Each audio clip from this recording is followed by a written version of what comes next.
Good evening, Ram Ram, नमस्कार, जय हिंद। मैं संदीप सिवाज स्वागत करता हूं आप सभी बच्चों का आपके अपने बेहतरीन और शानदार लर्निंग प्लेटफॉर्म पर। उम्मीद करता हूं आप और आपका परिवार एकदम स्वस्थ होगा, तंदुरुस्त होगा और खाकी वर्दी की तैयारी में आप लोग जी जान से जुटे हुए होंगे। जितने भी बच्चे आज के सेशन में मेरे साथ लाइव जुड़ते जा रहे हैं, एक बार फटाफट बता दीजिएगा ऑडियो वीडियो एकदम परफेक्ट है, क्लियर है, ओके है और सब कुछ परफेक्ट है। तो बच्चों स्टार्ट करते हैं आज का अपना ये टॉपिक, लैटिट्यूड एंड लॉन्गिट्यूड यानी अक्षांश और देशांतर।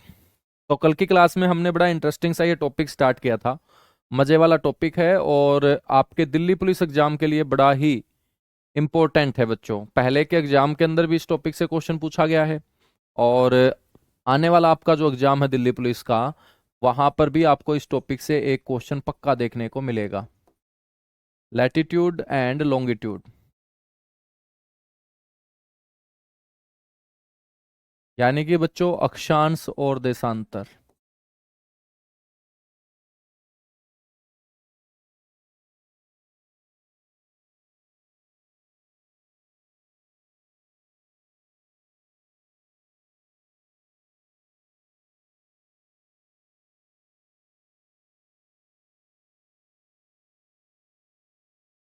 कल हमने बच्चों अक्षांशों को पढ़ना स्टार्ट किया था, है ना। मैंने आप लोगों को बताया था कि जितनी भी पैरेलल लाइनें आपको लेफ्ट हैंड से राइट हैंड की तरफ जाती हुई नजर आएंगी, ये सारी की सारी बच्चों लाइनें आपकी क्या कहलाती हैं, लैटिट्यूड कहलाती हैं। तो इनको हम बोलते हैं अक्षांश। ठीक है। जो मेरे दोस्त पश्चिम से लेके पूर्व की तरफ, लेफ्ट हैंड साइड आपकी पश्चिम होगी, राइट हैंड साइड आपकी पूर्व होगी। पश्चिम से पूर्व की तरफ जाने वाली ये जो काल्पनिक रेखाएं हैं बच्चों, इन्हीं को हम क्या बोलते हैं, लैटिट्यूड बोलते हैं, अक्षांश बोलते हैं। ठीक है। और अक्षांश हमेशा जो डिफाइन किए जाते हैं ना, वो फाई से डिनोट किए जाते हैं। तो ये भी आपको ध्यान रखना है कि अक्षांश यानी लैटिट्यूड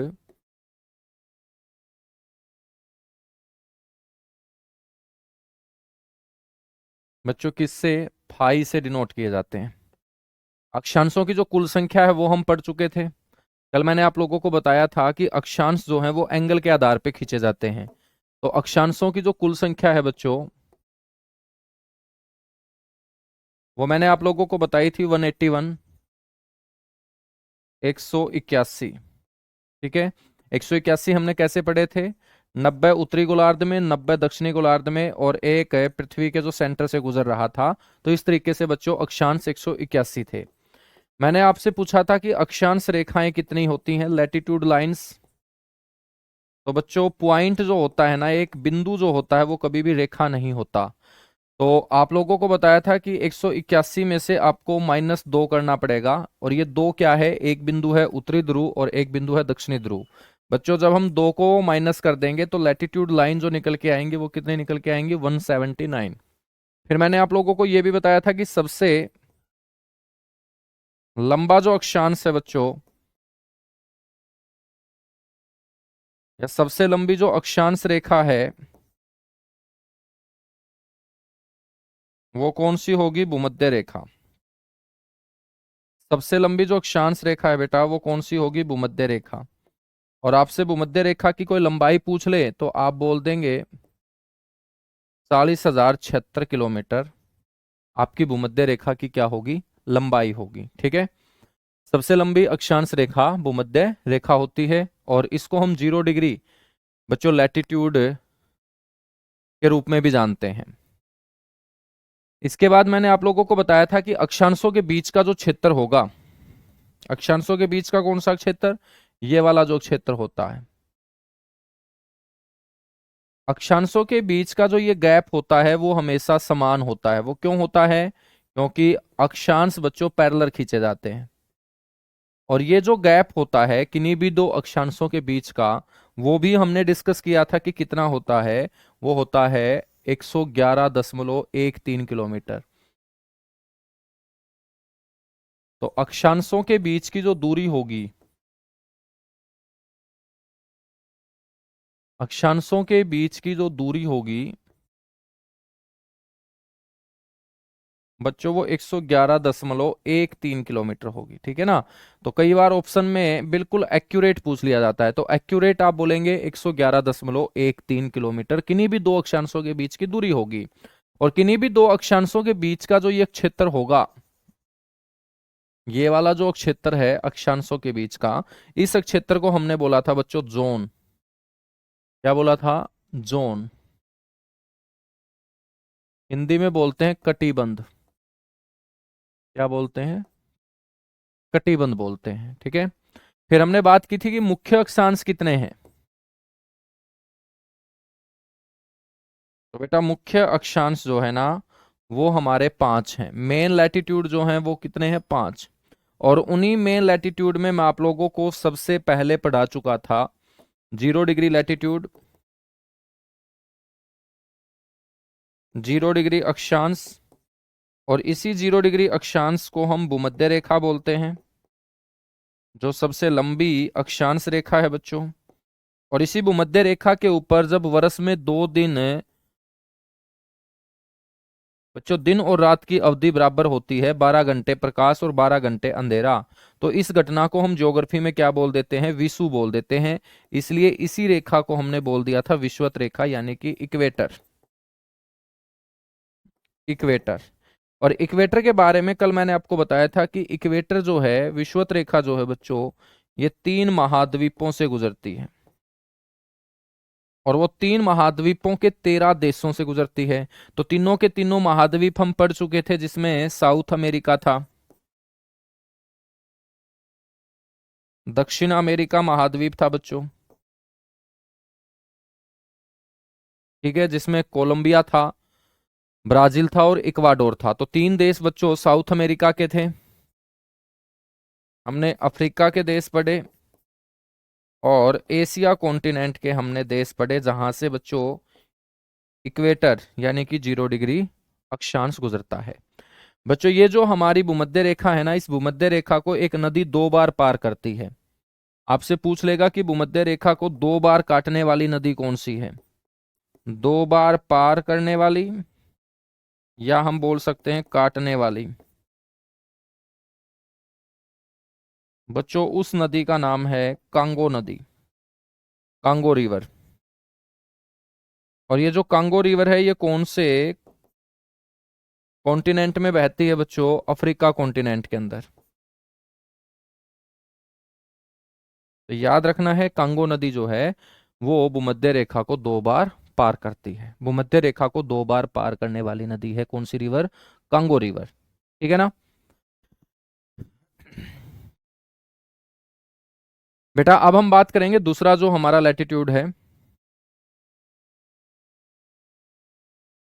दूसरा जो लैटिट्यूड है उसकी वैल्यू है 23.5 डिग्री नॉर्थ लैटिट्यूड, उत्तरी अक्षांश, जिसको हमने बोला कर्क रेखा। और इसी कर्क रेखा को हम बोलते हैं ट्रॉपिक ऑफ कैंसर।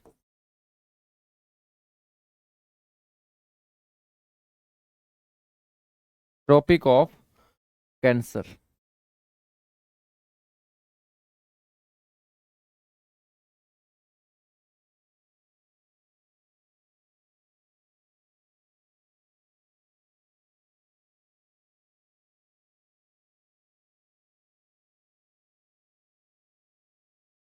देखिएगा बच्चों, ये जो आपकी रेखा है ये है 0 डिग्री लैटिट्यूड, ये है बच्चों कर्क रेखा, और ये है आपकी मकर रेखा।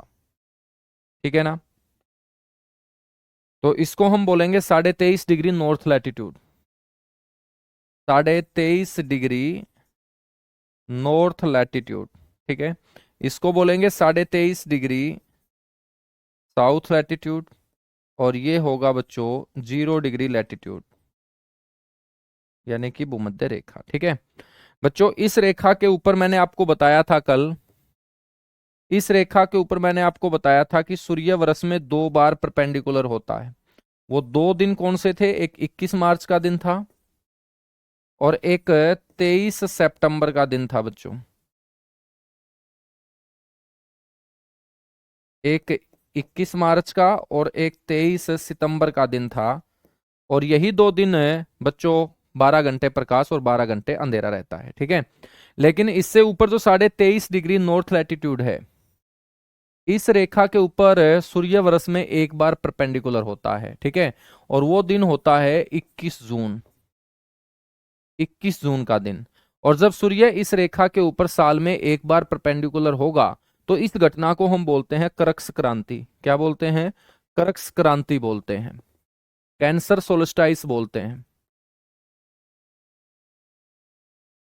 कैंसर सोल्स्टाइस इसे हम बोलते हैं, करक संक्रांति बोलते हैं। तो आपसे पूछ ले कि करक संक्रांति जो है ये क्या होता है, तो आपको बोलना है कर्क रेखा के ऊपर सूर्य का वर्ष में एक बार लंबवत पाया जाना, परपेंडिकुलर पाया जाना। सूर्य का वर्ष में एक बार लंबवत, लंबवत का मतलब परपेंडिकुलर, और परपेंडिकुलर हमेशा कम दूरी को दर्शाता है, कम दूरी को दर्शाता है। जब दूरी कम तय करनी पड़ेगी सूर्य के प्रकाश को, तो मेरे दोस्त प्रकाश लंबे समय तक बना रहेगा, और प्रकाश का लंबे समय तक बने रहना ही आपका क्या कहलाता है? दिन लंबा कहलाता है। आप बोलते हो ना कि भाई सर्दियों के अंदर दिन जो है वो छोटे हो जाते हैं, गर्मियों में दिन जो है वो बड़े हो जाते हैं। क्यों? क्योंकि गर्मियों के अंदर जो है सूर्य देर से छिपता है, जल्दी निकलता है। सर्दियों में मेरे दोस्त देर से तो निकलता है और जल्दी छिप जाता है। ठीक है, तो प्रकाश गर्मियों में लंबे समय तक बना रहेगा, और गर्मियों में लंबे समय तक बना रहेगा तो गर्मियों के अंदर दिन क्या होंगे? बड़े होंगे, क्योंकि दिन का मतलब यहां प्रकाश से है और रात का मतलब यहां अंधेरे से है। ठीक है, तो आपको ध्यान रखना है कि सूर्य जब भी परपेंडिकुलर होगा प्रकाश लंबे समय तक बना रहेगा। तो सूर्य का वर्ष में एक बार लंबवत पाया जाना क्या कहलाता है बेटा? करक संक्रांति कहलाता है। ठीक है, और सूर्य वर्ष में जो एक बार परपेंडिकुलर होगा कर्क रेखा के ऊपर वो 21 जून के दिन होगा। तो 21 जून के दिन ही कौन सी संक्रांति होगी? करक संक्रांति होगी। तो आपसे डायरेक्ट क्वेश्चन पूछा जाएगा कि करक संक्रांति की घटना कौन से दिन होती है, आप बोलेंगे 21 जून के दिन। और 21 जून को यदि प्रकाश लंबे समय तक बना रहेगा तो बच्चों ये उत्तरी गोलार्ध का सबसे बड़ा दिन कहलाएगा।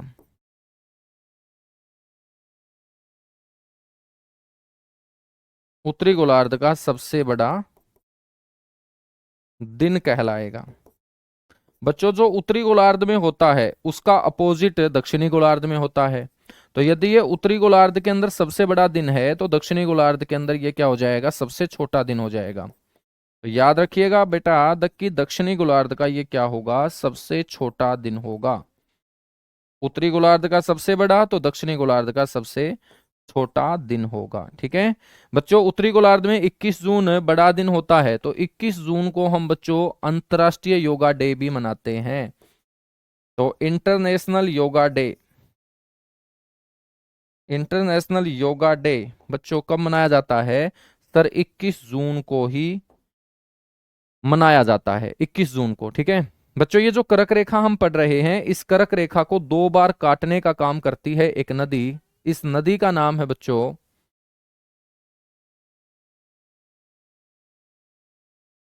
याद रखना है, कर्क रेखा को दो बार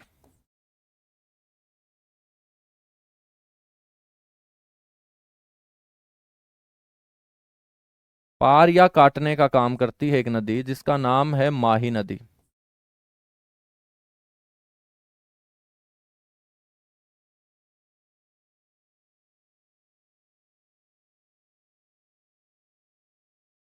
कौन सी रिवर है बेटा? माही रिवर है, माही नदी। ठीक है ना, ये जो कर्क रेखा हमने पढ़ी है ये कर्क रेखा, ये जो कर्क रेखा है बच्चों ये भारत के 8 राज्यों से गुजरती है, हमने पढ़ा था इंडियन ज्योग्राफी में।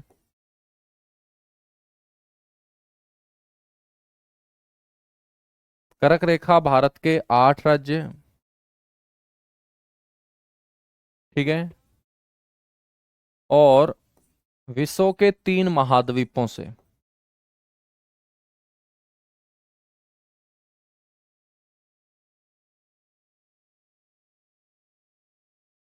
विश्व के 3 महाद्वीपों से बच्चों गुजरती है।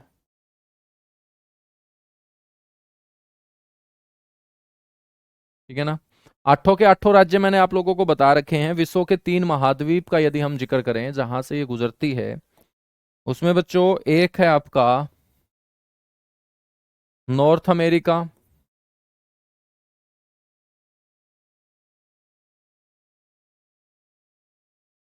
North America. दूसरे नंबर पे आ जाता है अफ्रीका। और तीसरे नंबर पे याद रखिएगा बच्चों, एशिया। एशिया, ठीक है। हम बात करें तो उत्तरी अमेरिका के दो देशों से बच्चों ये गुजरती है।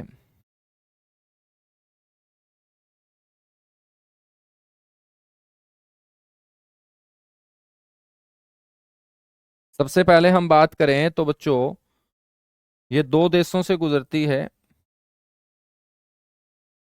एक का नाम है मैक्सिको।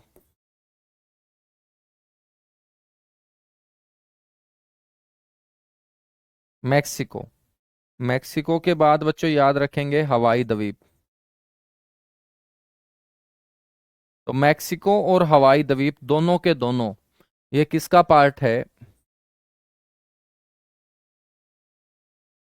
बच्चों? नॉर्थ अमेरिका का पार्ट है। किसका पार्ट है ये? नॉर्थ अमेरिका का पार्ट है।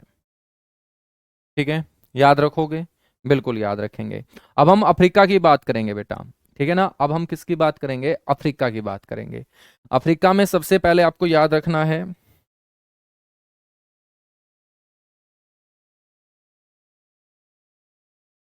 Egypt,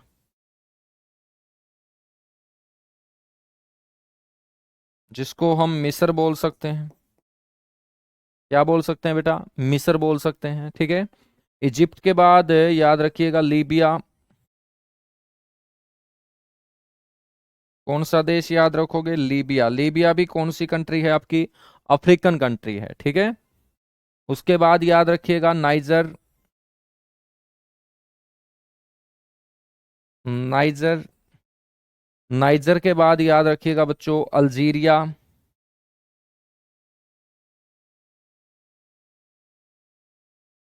Algeria. नाइजर के बाद याद रखिएगा अल्जीरिया, ठीक है ना। उसके बाद हम बात करेंगे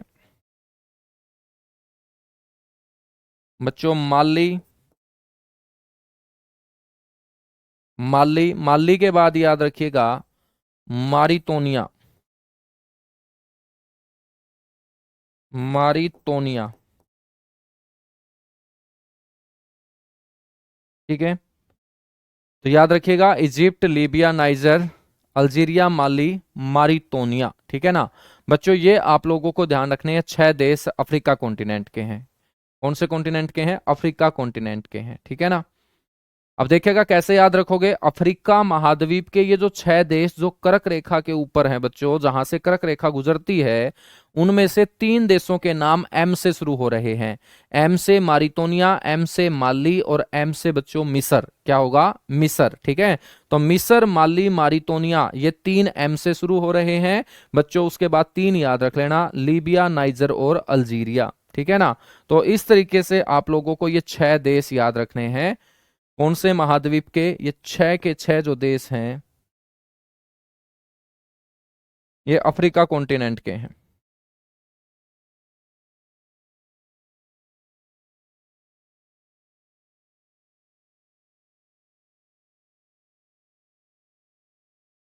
अफ्रीका कॉन्टिनेंट के, ठीक है। अब हम बात कर लेते हैं एशिया महाद्वीप के यहां पर कौन कौन से देश हैं। एशिया महाद्वीप में सबसे पहले आपको ध्यान रखना है ओमान। नंबर 1 है ओमान बच्चों। उसके बाद याद रखिएगा नंबर 2 है सऊदी अरब।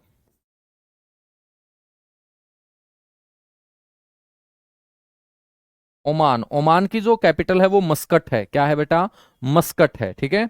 सऊदी अरब से तुम आगे आओगे तो तीसरे नंबर पे याद रखिएगा यूएई, यूनाइटेड अरब अमीरात, जिसकी कैपिटल है अबू धाबी। क्या है? Abu Dhabi. यूएई के बाद याद रखिएगा बच्चों इंडिया, यानी कि भारत। भारत, ठीक है। भारत के बाद याद रखिएगा बच्चों बांग्लादेश।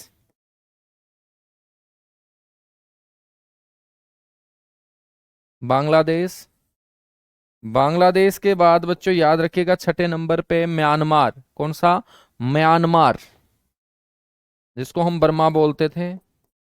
म्यांमार के बाद बेटा याद रखना है आपको चीन, और चीन के बाद आठवां जो देश है जहां से कर्क रेखा गुजरती है वो है ताइवान।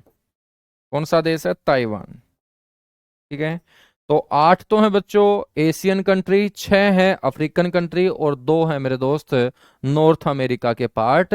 तो यहां यहां से बच्चों विश्व के अंदर कर्क रेखा जो है गुजरती है। कर्क रेखा क्या है? गुजरती है।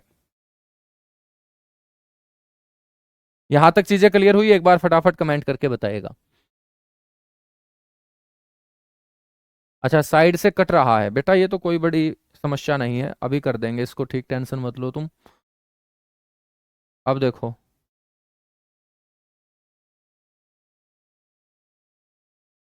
अब ठीक है,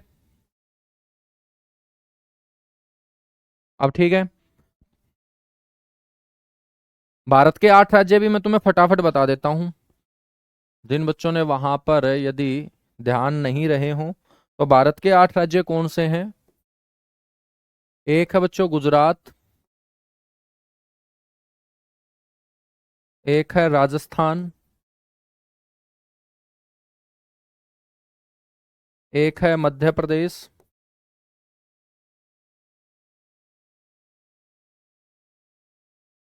एक है छत्तीसगढ़,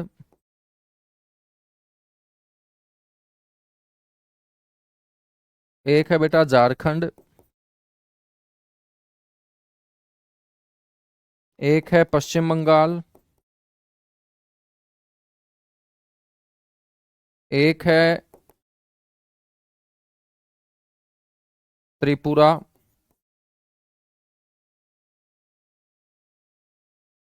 और एक है मिजोरम। ठीक है, तो इन 8 राज्यों से बच्चों गुजरती है कर्क रेखा। हम बात करें तो सबसे ज्यादा जो गुजरती है कहां से? मध्य प्रदेश से।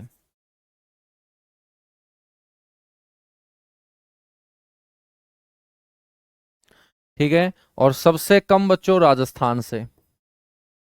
कर्क रेखा सबसे कम, कर्क रेखा की लंबाई सबसे कम कौन से भारतीय राज्य में है? राजस्थान में, और सबसे ज्यादा मध्य प्रदेश में। ठीक है, और त्रिपुरा का एक शहर है बेटा उदयपुर। ठीक है, ये उदयपुर जो शहर है ये कर्क रेखा के सबसे नजदीक है। कर्क रेखा के सबसे नजदीक शहर एक उदयपुर तो है बच्चों, जिसको हम जिलों का शहर बोलते हैं राजस्थान में, लेकिन ये उदयपुर है आपका त्रिपुरा में। त्रिपुरा की राजधानी अगरतला के नजदीक है ये। ठीक है ना? हम बात करेंगे कर्क रेखा के ऊपर और कौन कौन से शहर हैं भारत के, फटाफट नोट करो।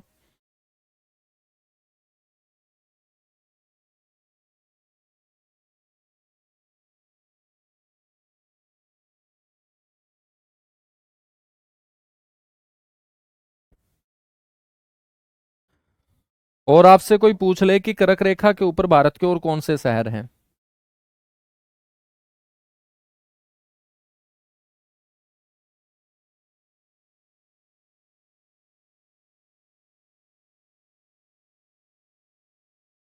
कर्क रेखा पर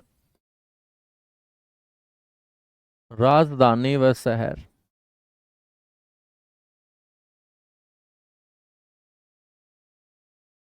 बच्चों याद रखना है कि गुजरात के लोग क्या करते हैं? गरबा करते हैं। क्या करते हैं बेटा? गरबा। GURBA, गरबा। ठीक है ना? तो याद रखना है आपको कि जी से बनेगा गांधीनगर। गुजरात की राजधानी है गांधीनगर, बिल्कुल है सर। तो गांधीनगर मेरे दोस्त कर्क रेखा के नजदीक है। बच्चों ऊ से बनेगा उज्जैन। उज्जैन, शिप्रा नदी के किनारे उज्जैन मध्य प्रदेश का शहर है। ठीक है,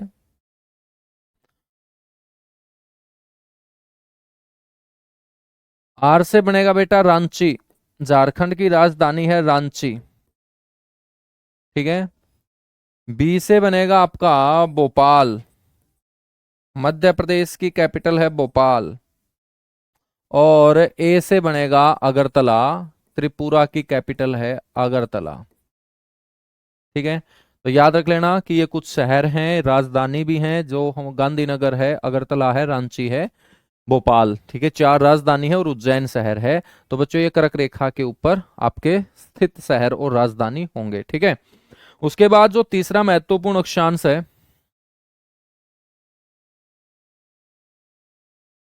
वो है 23.5 डिग्री साउथ लैटिट्यूड, जिसको हम बोलते हैं मकर रेखा, और इंग्लिश में बोलते हैं tropic of capricorn. Tropic of Capricorn.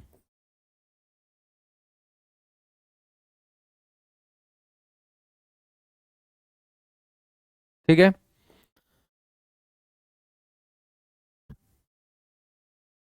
एक बार सारे के सारे बच्चे थम्स अप करके मेरे को बताएंगे कि बातें यहां तक समझ में आ रही हैं। सारे के सारे बच्चे ईमानदारी से बताएंगे, बड़ा इंपॉर्टेंट टॉपिक है बेटा। तो सारे के सारे बच्चे एक बार कमेंट करके बताओ तुम। ये जो है आपका, ये 23.5 डिग्री बच्चों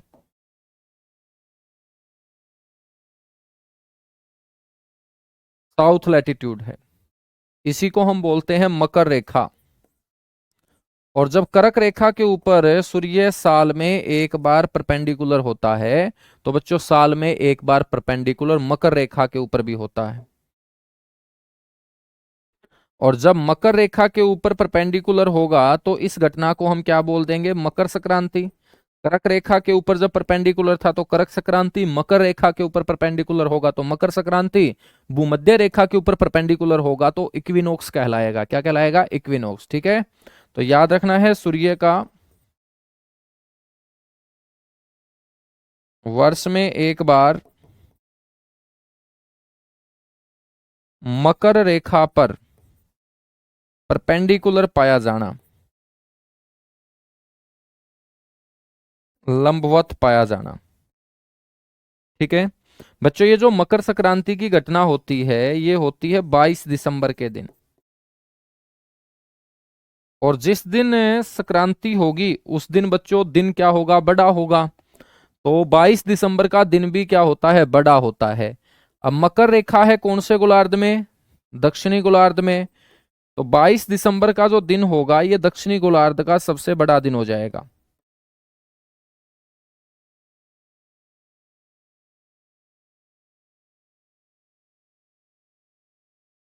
दक्षिणी गोलार्ध का सबसे बड़ा दिन हो जाएगा। ठीक है बच्चों, यदि ये दक्षिणी गोलार्ध का सबसे बड़ा दिन है तो उत्तरी गोलार्ध में इसका उल्टा होगा। बिल्कुल होगा।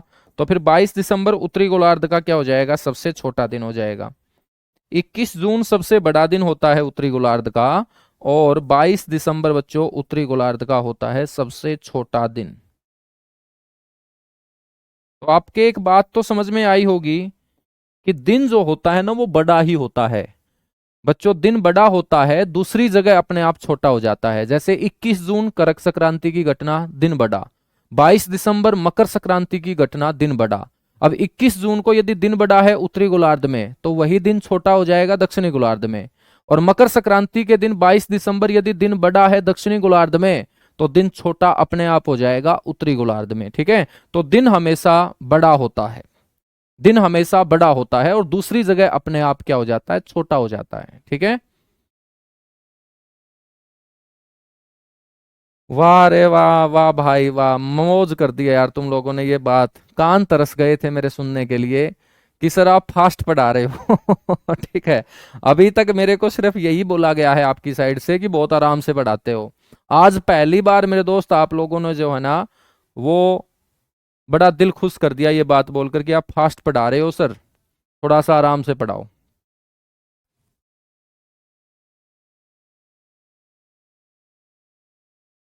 अरे कोई ना अमित भाई, मजाक ही हम करते रहते हैं। तुम्हें बुरा नहीं मानना, बिल्कुल भी मेरी बातों का बुरा मत मानना। और आपने जो मेरे को बोली है मैं कभी बुरा नहीं मानता, ठीक है ना।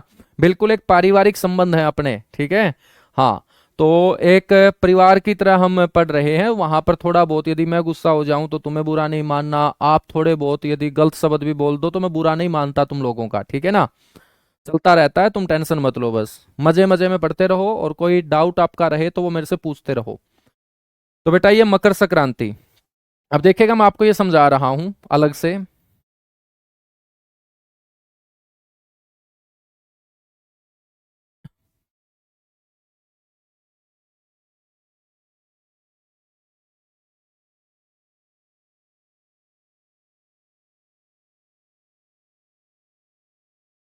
बच्चों ये हमने रेखा पढ़ी, एक रेखा हमने ये पढ़ी, एक रेखा हमने ये पढ़ी, ठीक है। यहां पर हमने 2 दिन पढ़े।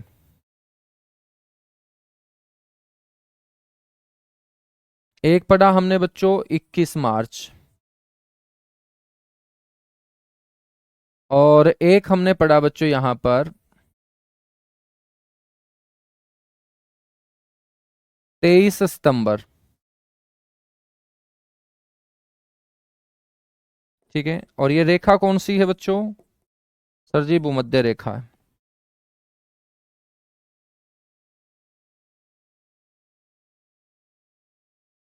पृथ्वी के बीचों बीच खींची जाने वाली रेखा, ठीक है। अब देखिएगा बच्चों, 21 मार्च के लगभग 3 महीने के बाद सूर्य पहुंच जाता है कर्क रेखा पे। 21 मार्च के 3 महीने के बाद, तो 21 मार्च के 3 महीने के बाद कौन सा दिन आएगा? 21 जून। 21 जून, ठीक है। और 21 जून को बच्चों क्या हो जाएगी? कर्क संक्रांति, यानी कि उत्तरी गोलार्ध के अंदर दिन क्या हो जाएगा? बड़ा हो जाएगा, और दक्षिणी गोलार्ध का बच्चों ये छोटा दिन हो जाएगा, ठीक है। जब सूर्य बच्चों 3 महीने के बाद 21 मार्च यानी भूमध्य रेखा, और भूमध्य रेखा से बच्चों कर्क रेखा की तरफ 3 महीने के बाद सूर्य 21 जून को क्या हो जाता है? परपेंडिकुलर। अब जब इसको 3 महीने बच्चों ऊपर की तरफ जाते हुए लगे हैं, तो वापिस आते हुए भी कितने महीने लगेंगे? लगभग 3 महीने लगेंगे, ठीक है। जब वापिस आते हुए 3 महीने लगेंगे बेटा, तो 21 जून से फिर आप 3 महीने आगे लेके चलोगे तो लगभग 23 सितंबर का दिन आ जाएगा। कितने? 23 सितंबर का दिन आ जाएगा, ठीक है। तो ये जो वापिस आएगा बच्चों सूर्य भूमध्य रेखा के ऊपर, वो 23 सितंबर को परपेंडिकुलर होगा। पहली बार 21 मार्च को परपेंडिकुलर हुआ, फिर बच्चों इसने उत्तरी गोलार्ध के अंदर बढ़ना स्टार्ट किया। उत्तरी गोलार्ध में जब सूर्य ने आगे बढ़ना स्टार्ट किया, तो ये 21 जून को बच्चों कर्क रेखा के ऊपर परपेंडिकुलर हुआ। फिर वापस सूर्य नीचे की तरफ आ जाता है, और जब नीचे की तरफ आता है तो भूमध्य रेखा के ऊपर बच्चों दोबारा परपेंडिकुलर होता है, ये 23 सितंबर को। और 23 सितंबर को फिर दिन और रात क्या हो जाएंगे? बराबर हो जाएंगे। अब बच्चों सूर्य जो है ना, वो फिर दक्षिणी गोलार्ध की तरफ आगे बढ़ेगा। कहां बढ़ेगा? दक्षिणी गोलार्ध की तरफ। और दक्षिणी गोलार्ध की तरफ आगे बढ़ेगा तो 23 सितंबर से 3 महीने बाद, 23 सितंबर से 3 महीने बाद मतलब मेरे दोस्त कौन सा दिन आएगा? लगभग बच्चों 22 दिसंबर का दिन आएगा। 22 दिसंबर। और 22 दिसंबर के दिन जब मकर रेखा के ऊपर परपेंडिकुलर हो जाएगा, तो इस घटना को हम बोल देते हैं मकर संक्रांति। क्या बोल देते हैं? मकर संक्रांति बोल देते हैं। तो 22 दिसंबर के दिन यहाँ दिन बड़ा हो जाएगा दक्षिणी गोलार्ध में, तो उत्तरी गोलार्ध में क्या हो जाएगा? छोटा हो जाएगा। 22 दिसंबर के बाद मेरे दोस्त वापिस जो सूर्य है वो भूमध्य रेखा की तरफ जाना स्टार्ट कर देगा। और 22 दिसंबर के 3 महीने के बाद वापिस कहाँ जाएगा? 21 मार्च को भूमध्य रेखा पे। फिर 21 मार्च से ऊपर 3 महीने बच्चों 21 जून को उत्तरी गोलार्ध में। फिर वापिस नीचे 3 महीने लगभग 23 सितंबर को भूमध्य रेखा पे। फिर वापिस 3 महीने 22 दिसंबर को मकर रेखा पे। फिर वापिस मेरे बच्चों 3 महीने आ जाएगा आपका 21 मार्च भूमध्य रेखा पे। इस तरीके से सूर्य जो है वो इन 3 रेखाओं के बीच बच्चों घूमता रहता है और परपेंडिकुलर होता रहता है इन 3 रेखाओं के ऊपर। साल में 2 बार इक्वेटर पे, एक बार ट्रॉपिक ऑफ कैंसर पे, एक बार ट्रॉपिक ऑफ कैप्रिकॉर्न पे, ठीक है। याद रखोगे। तो ये जो 2 दिन होंगे, ये दिन और रात क्या होगा बच्चों? बराबर।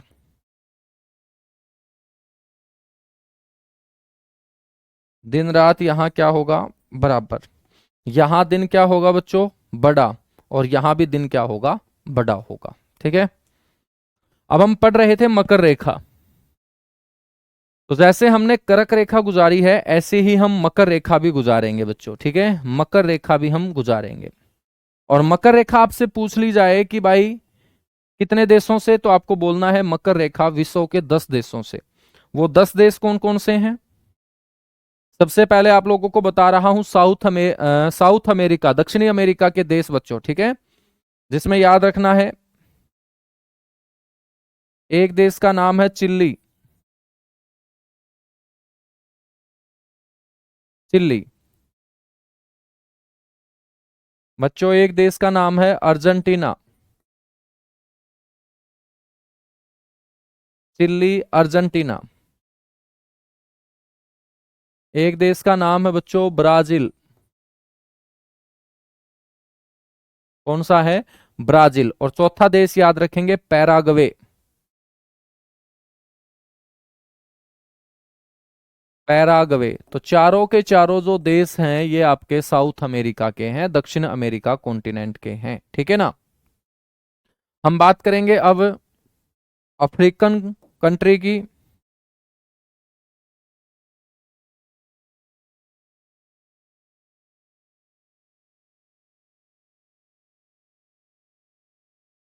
जिसमें एक देश है बच्चों नामीबिया। नामीबिया कंट्री आप लोगों ने सुनी होगी, क्रिकेट की भी टीम हुआ करती थी नामीबिया की। एक देश है बच्चों बोत्सवाना। कौन सा देश है? बोत्सवाना देश है, ठीक है ना। बच्चों एक देश है आपका मोजाम्बिक।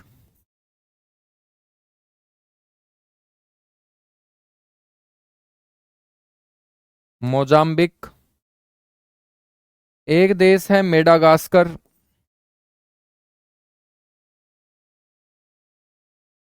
कौन सा है बेटा? मेडागास्कर, ठीक है। और एक है दक्षिण अफ्रीका।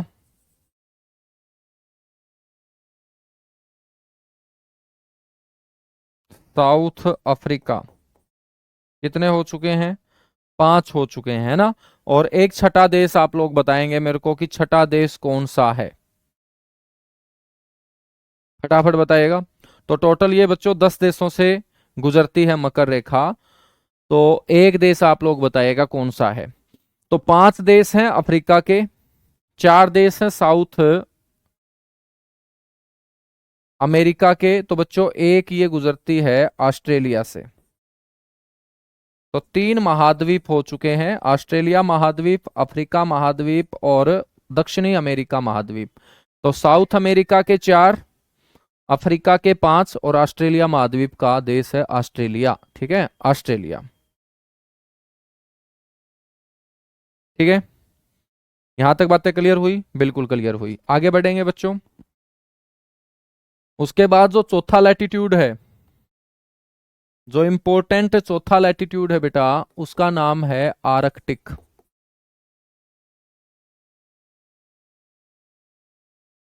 आर्कटिक। और इसकी वैल्यू है 66.5 डिग्री नॉर्थ लैटिट्यूड, या हम हिंदी में बोल सकते हैं उत्तरी अक्षांश। अब यहां से क्वेश्चन कैसे पूछा जाता है? यहां से क्वेश्चन ऐसे पूछा जाएगा कि भाई आर्कटिक जो सर्कल है, आर्कटिक जो वृत्त है, वो कौन से अक्षांश से खींचा जाता है? तो आपका आंसर क्या होना चाहिए? हमारा आंसर होना चाहिए 66.5 डिग्री। तो ये आपका 66.5 डिग्री नॉर्थ लैटिट्यूड है, जिसको हम बोलेंगे आर्कटिक। क्या बोलेंगे? आर्कटिक। और बच्चों एक है ये जो है 66.5 डिग्री साउथ लैटिट्यूड, इसको हम बोलते हैं अंटार्कटिक।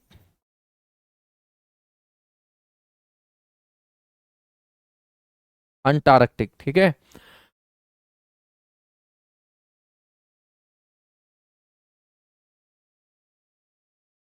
तो आपसे पूछा जाएगा कि अंटार्कटिक जो सर्कल है वो कौन से अक्षांश से खींचा जाता है? तो आप बोलेंगे अंटार्कटिक जो सर्कल है वो 66.5 डिग्री नॉर्थ लैटिट्यूड, या बोल सकते हैं बेटा हम हिंदी में दक्षिणी अक्षांश से खींचा जाता है। दक्षिणी अक्षांश से खींचा जाता है, ठीक है, चलेगा। एक और इंपॉर्टेंट क्वेश्चन मैं आपको यहां से बताता हूं। कई बार आपसे पूछ लेगा कि कोलैटिट्यूड क्या होता है। लैटिट्यूड तो हमने समझ लिया कि 181 जो है वो लैटिट्यूड होते हैं। तो बच्चों को लैटिट्यूड क्या होता है, सह अक्षांश क्या होता है? किसी भी अक्षांश वैल्यू को 90 से यदि हम माइनस कर देते हैं तो बच्चों वो क्या निकल आएगा, को लैटिट्यूड निकल आएगा, को लैटिट्यूड निकल आएगा। ठीक है, तो को लैटिट्यूड का मतलब होता है किसी भी अक्षांश को 90 से घटाना, किसी भी अक्षांश वैल्यू को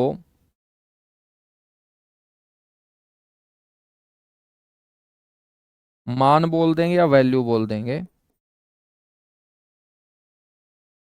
90 डिग्री से 90 से घटाना, 90 से घटाना। ठीक है, क्या कहलाएगा बेटा, को लैटिट्यूड कहलाएगा। इसको हम सह अक्षांश बोल देते हैं। क्या बोल देते हैं, सह अक्षांश। यदि आपसे कोई पूछ लेना कि भाई क्या होता है सह अक्षांश, ठीक है ना, एग्जाम्पल से मैं आपको समझा दूंगा। किसी भी अक्षांश वैल्यू को 90 डिग्री से घटाना, या हम इस तरीके से भी बोल सकते हैं कि किसी भी अक्षांश का 90 डिग्री से अंतर। ठीक है, इसको हम इस तरीके से भी बच्चों बोल सकते हैं कि को लैटिट्यूड होता है किसी भी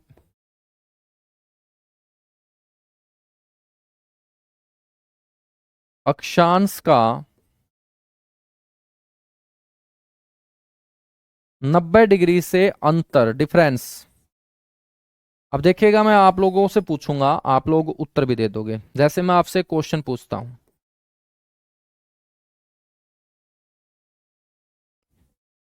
मैं आपसे क्वेश्चन पूछता हूं कि 30 डिग्री अक्षांश का सह अक्षांश कितना होगा? तो फटाफट आप लोग बताइएगा बच्चों कि 30 डिग्री जो लैटिट्यूड है उसका को लैटिट्यूड कितना होगा, 30 डिग्री अक्षांश का सह अक्षांश क्या होगा। ये आपको मैंने क्वेश्चन दिया है, इसका आंसर आप लोग देंगे, इसका आप लोग सारे के सारे आंसर देंगे। यदि इस तरीके का क्वेश्चन आपके एग्जाम में आ जाए तो 30 डिग्री लैटिट्यूड का को लैटिट्यूड कितना होगा, बिल्कुल देखेगा। सारे के सारे बच्चे समझ गए हैं कि भाई 90 से अपने को 90 डिग्री माइनस 30 डिग्री, अपने को 30 डिग्री का निकालना है ना, तो 90 में से 30 डिग्री माइनस कर देंगे तो मेरे दोस्त आ जाएगा 60 डिग्री। कितना आ जाएगा, 60 डिग्री। हमेशा याद रखना है कि को लैटिट्यूड में मेरे दोस्त इसके आगे ना तो हम उत्तरी शब्द यूज करेंगे ना दक्षिणी, ना तो नॉर्थ यूज करेंगे ना साउथ। ठीक है ना, सह अक्षांश में कभी भी बच्चों नॉर्थ और साउथ लैटिट्यूड जो वर्ड है वो यूज नहीं किया जाता। सिर्फ मेरे दोस्त आपको वैल्यू वैल्यू निकालनी होती है। ठीक है,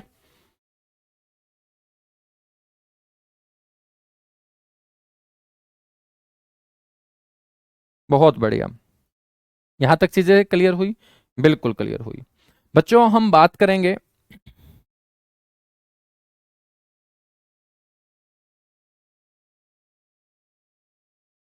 आज अपनी स्पीड सही है ना?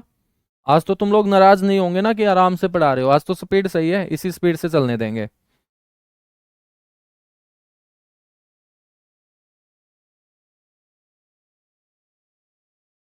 ये है बच्चों 0 degree,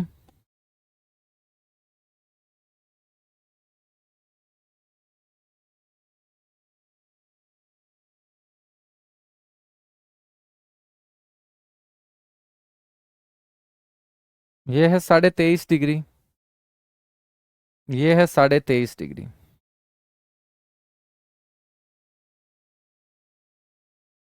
23.5 degree north latitude, 23.5 degree south latitude. बच्चों आपको ध्यान रखना है कि ये जो वैल्यू है ये है 30 डिग्री, ये है 35 डिग्री, ये है 30 डिग्री, ये है बच्चों 35 डिग्री। ठीक है, ये जो वैल्यू है ना,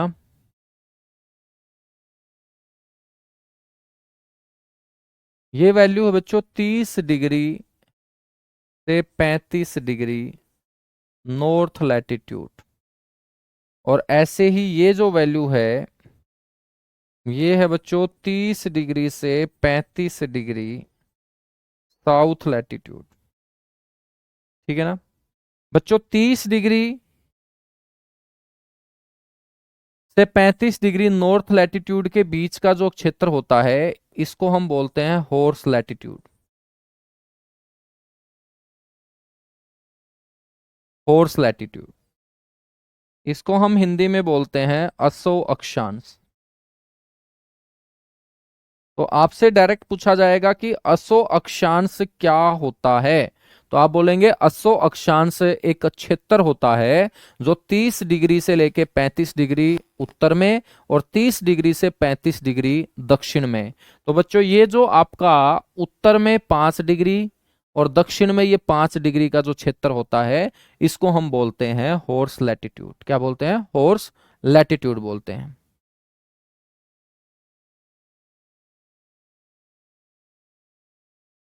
ठीक है ना, यहां तक चीजें क्लियर हुई? बिल्कुल क्लियर हुई। तो बच्चों अक्षांश का जो टॉपिक था वो अपना कंप्लीट हो चुका। अब मैं आप लोगों से क्वेश्चन और पूछ रहा हूं। अभी तक आप लोगों ने जो अक्षांश को इतने अच्छे तरीके से पढ़ा मेरे साथ, तो एक क्वेश्चन मैं आपसे पूछ रहा हूं। क्वेश्चन है बच्चों कि total number of latitude circle कितने होंगे? Total number of latitude circle.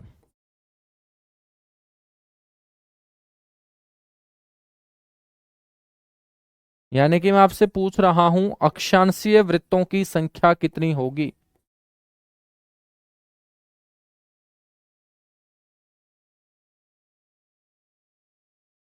फटाफट आंसर आना चाहिए बच्चों। अक्षांशीय जो वृत्तों की संख्या है कितनी होगी, मतलब हम कितने लैटिट्यूड सर्कल खींच सकते हैं मेरे दोस्त? बिल्कुल, साहिल हुड्डा ने सबसे पहले आंसर दे दिया है कि सर हमने लैटिट्यूड लाइन पढ़ी है 179, और जितनी लैटिट्यूड लाइन हमने पढ़ी है सर, उतने ही हम लैटिट्यूड सर्कल भी खींच सकते हैं। बच्चों लैटिट्यूड लाइन हमने 179 पढ़ी, तो लैटिट्यूड सर्कल भी कितने होंगे? 179 होंगे। अब इन 179 लैटिट्यूड सर्कल में बच्चों सबसे बड़ा सर्कल कौन सा होगा जिसको हम ग्रेट सर्कल बोलेंगे? ग्रेट सर्कल, महान वृत्त। मतलब बच्चों धरती के ऊपर इससे बड़ा वृत्त कोई नहीं खींच सकता। तो आप लोगों को पता होगा कि सबसे लंबी जो रेखा होती है वो कौन सी होती है? सर सबसे लंबी रेखा है भूमध्य रेखा। तो मेरे दोस्त सबसे लंबा वृत्त भी भूमध्य रेखा ही खींचेगी, और वो होगा 0 डिग्री लैटिट्यूड। 0 डिग्री अक्षांशीय वृत्त, लैटिट्यूड सर्कल, या हम बोल सकते हैं इक्वेटर सर्कल। तो बच्चों जो रेखा सबसे लंबी होगी वो रेखा उस सर्कल के लिए डायमीटर का काम करेगी। तो सबसे बड़ा डायमीटर कौन से सर्कल का होगा? बच्चों 0 डिग्री लैटिट्यूड सर्कल का होगा सबसे बड़ा डायमीटर। और वो डायमीटर कितना होगा? 40,076 होगा, क्योंकि भूमध्य रेखा की लंबाई मैंने आपको बताई कि 40,076 किलोमीटर है। 40,076 किलोमीटर है। ठीक है, तो ये हमारा बच्चों कंप्लीट होता है अक्षांश। अब हम डिस्कस करेंगे देशांतर, लॉन्गिट्यूड जिसे बोलते हैं। अब देखिएगा, आपको देखने से ही लगेगा कि बच्चों जो भी रेखाएं ऊपर से नीचे की तरफ आएंगी, ऊपर का मतलब नॉर्थ है, नीचे की तरफ बच्चों साउथ है। ठीक है, और पृथ्वी के ऊपर इनको हम पोल बोलेंगे। तो ये साउथ पोल होगा, ये नॉर्थ पोल होगा। इसको हम हिंदी में उत्तरी ध्रुव बोल देंगे। ध्रुव का मतलब कोना होता है। और नीचे वाले को हम साउथ पोल बोल देंगे, यानी कि दक्षिणी ध्रुव बोल देंगे।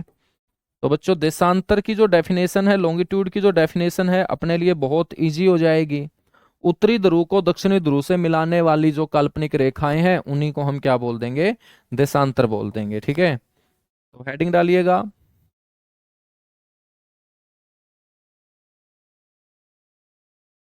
लॉन्गिट्यूड यानी कि देशांतर। बच्चों सबसे पहले तो आपको पता होना चाहिए कि देशांतरों को जो हम डिनोट करेंगे वो किससे डिनोट करेंगे, लैम्डा से। अक्षांश को हमने फाई से डिनोट किया था, देशांतर को हम लैम्डा से डिनोट करेंगे, ठीक है। तो देशांतर की जो डेफिनेशन होगी, एक तो ये हो जाएगी कि उत्तरी ध्रुव को दक्षिणी ध्रुव से मिलाने वाली रेखा।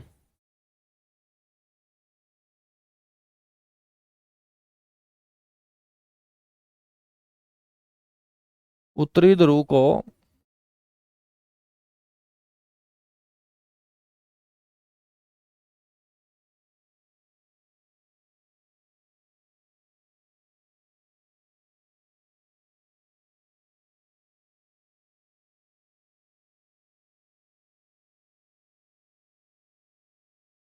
मिलाने वाली रेखा बच्चों, ठीक है।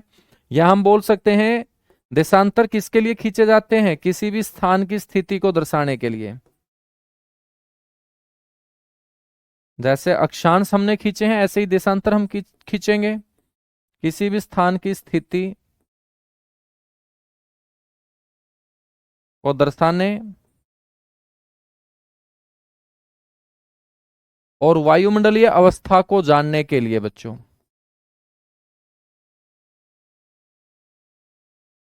एटमॉस्फेरिक जो सिचुएशन होगी, वायुमंडलीय जो अवस्था होगी, जानने के लिए। अब देखिएगा, नाम से ही पता लग रहा है कि देशों के बीच अंतर को स्पष्ट करता है देशांतर। देशांतर शब्द दो शब्दों से मिलकर बना है, देश और अंतर। तो किन्हीं भी दो देशों के बीच यदि अंतर को स्पष्ट करना है तो हमें कौन सी रेखाओं का सहारा लेना पड़ेगा बच्चों, जो उत्तर से दक्षिण की तरफ आ रही हैं, जिनको हमने लॉन्गिट्यूड बोला है, ठीक है। तो याद रखिएगा, अवस्था को जानने के लिए। अब आपका मन करे कि पाकिस्तान में हम जानना चाहते हैं अब कितने बजे होंगे, इस टाइम क्या समय होगा पाकिस्तान में, इंग्लैंड में क्या समय होगा, वहां किस तरीके का टेम्परेचर होगा, कैसी वहां हवाएं चल रही होंगी। तो ये सारा का सारा बच्चों जानना ही तो एटमॉस्फेरिक सिचुएशन है, वायुमंडलीय अवस्थाएं हैं। तो इनको जानने के लिए इन रेखाओं का सहारा लेना पड़ता है और इन्हीं को हम देशांतर बोलते हैं। बच्चों देशों के बीच अंतर को स्पष्ट करती हैं, तभी तो इसका नाम है देशांतर, ठीक है।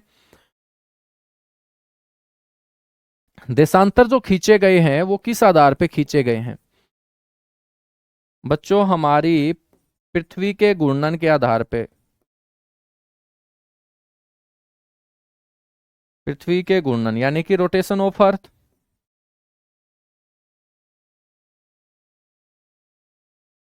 और मैं आपसे पूछूं कि पृथ्वी अपने अक्ष पे बच्चों कितना घूमती है, आप बोलोगे कि सर 360।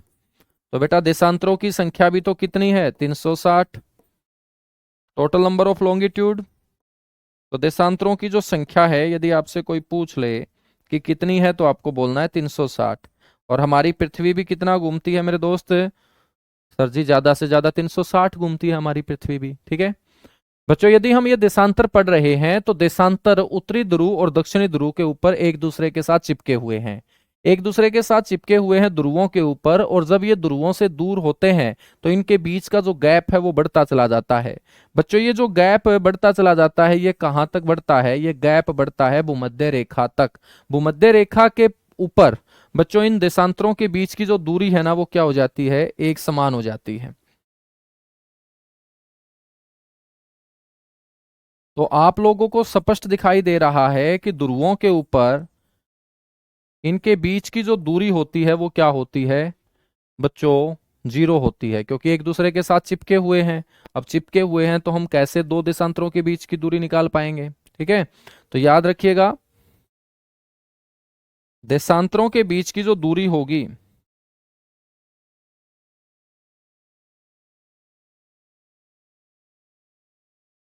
देशांतरों के बीच की जो बेटा दूरी होगी ना,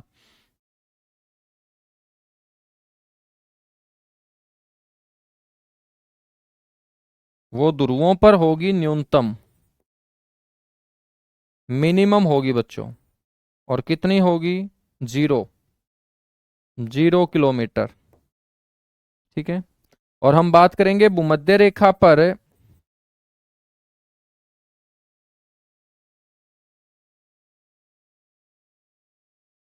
बच्चों अधिकतम एक समान होगी। अधिकतम एक समान।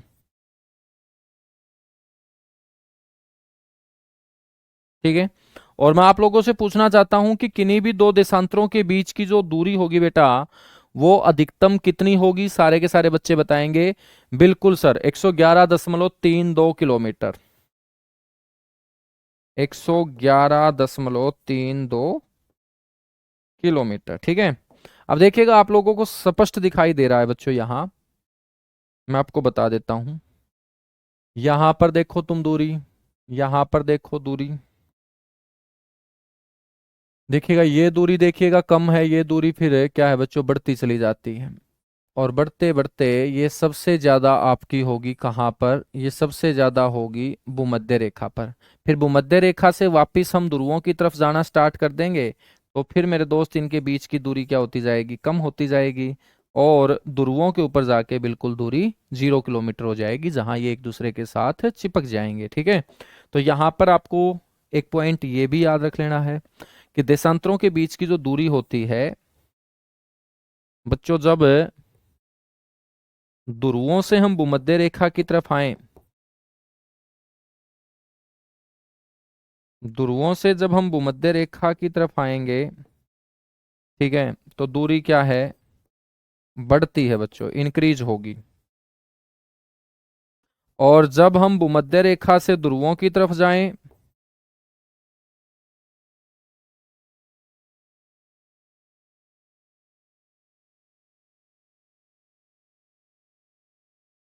तो इनके बीच की जो दूरी होगी वो क्या होगी? डिक्रीज होगी, घटती है। ठीक है। और एक समान दूरी रहेगी कहाँ? भूमध्य रेखा के ऊपर, और वो कितनी रहेगी? 111.32 किलोमीटर। बच्चों, देशांतरों के बीच का जो ये क्षेत्र होता है, देशांतरों के बीच का ये जो क्षेत्र होता है, इस क्षेत्र को हम बोलते हैं गोरे। क्या बोलते हैं? गोरे। तो याद रखना है, देशांतरों के बीच का जो क्षेत्र होगा,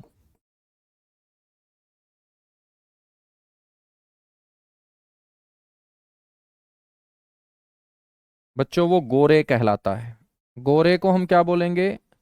GORE बोलेंगे बच्चों। कहीं तुम अंग्रेज बोल दो, ठीक है ना, ये अंग्रेज वाले गोरे नहीं है।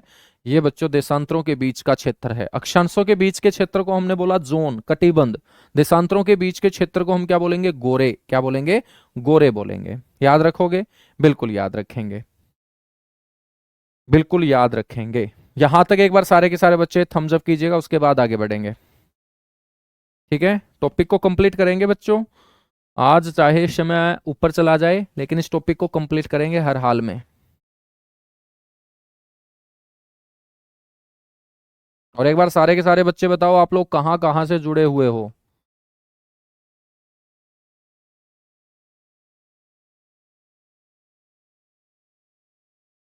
सारे के सारे बच्चे थोड़ा थोड़ा परिचय दीजिएगा, इंट्रोडक्शन दीजिएगा। आप तो मेरे बारे में सब कुछ जानते होंगे, लेकिन मैं आपके बारे में कुछ नहीं जानता हूँ कि आप लोग कहाँ कहाँ से जुड़े हुए हो। तो बच्चों, थोड़ी बहुत जान पहचान हो जानी चाहिए, है ना। हाँ, कल को आप लोग नौकरी लगोगे, फिर तुम्हारी शादियां होंगी, तो शादियों में तो तुम बुलाते होगे।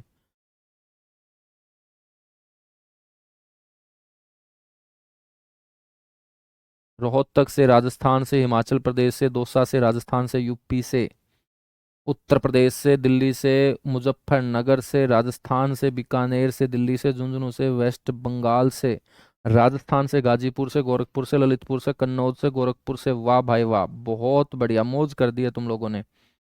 अलीगढ़ से, हिमाचल प्रदेश से, इटावा से, यूपी से, अस्सी से, फतेहाबाद से, आजमगढ़ से, यूपी से, भरतपुर से, नोएडा से, उत्तर प्रदेश से, दिल्ली से, हिसार से, यूपी से, राजस्थान से, बुलंदशहर से, महाराष्ट्र से।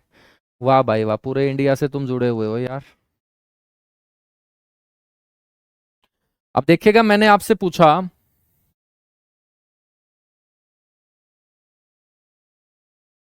कि भाई आप पृथ्वी को ज्यादा से ज्यादा कितना घुमा सकते हो? तो आपने बोला कि सर हम 360 डिग्री घुमा सकते हैं। तो बिल्कुल सही बोला है, 360 से ज्यादा तो मेरे दोस्त घुमा भी नहीं सकते।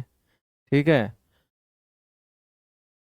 और 360 से ज्यादा वही घुमाएगा मेरे दोस्त जो रात के समय किसी ठेके के ऊपर बैठा मिलेगा, वरना तो 360 ही घूम सकती है धरती, से ज्यादा नहीं घूमेगी। ठीक है बच्चों, ये है 0 डिग्री अक्षांश।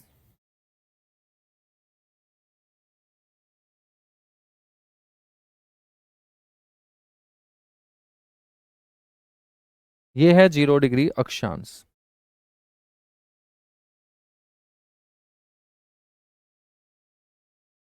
और ये है 0 डिग्री देशांतर।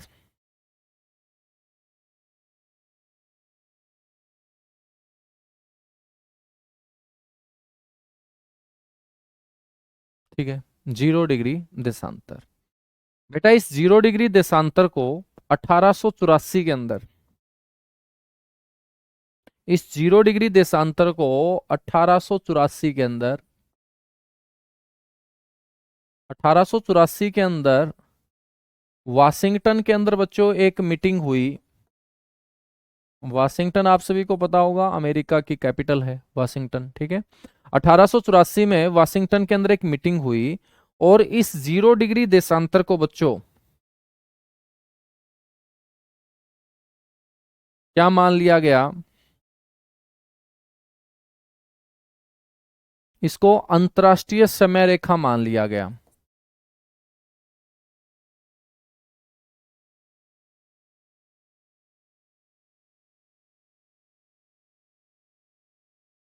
अंतरराष्ट्रीय समय रेखा।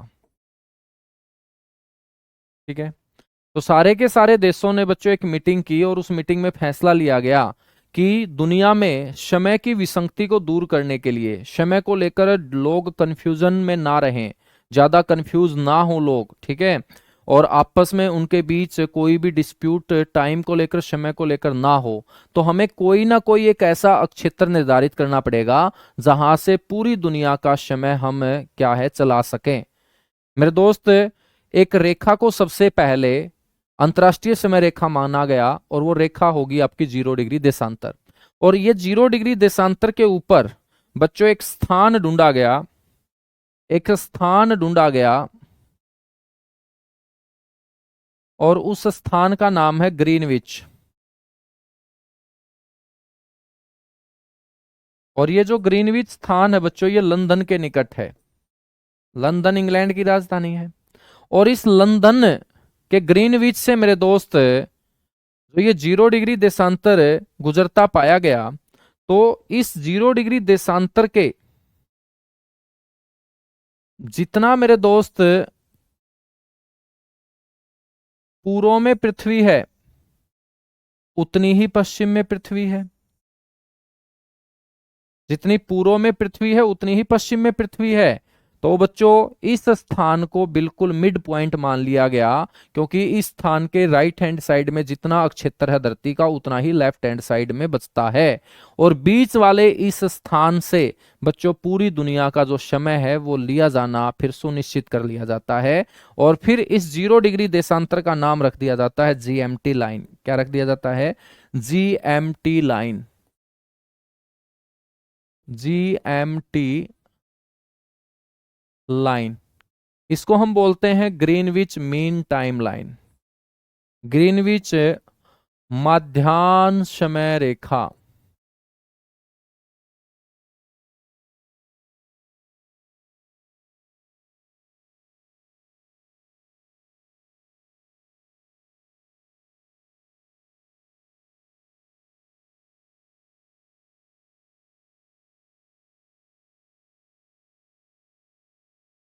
समय रेखा। ठीक है, तो आपसे कोई क्वेश्चन पूछ ले।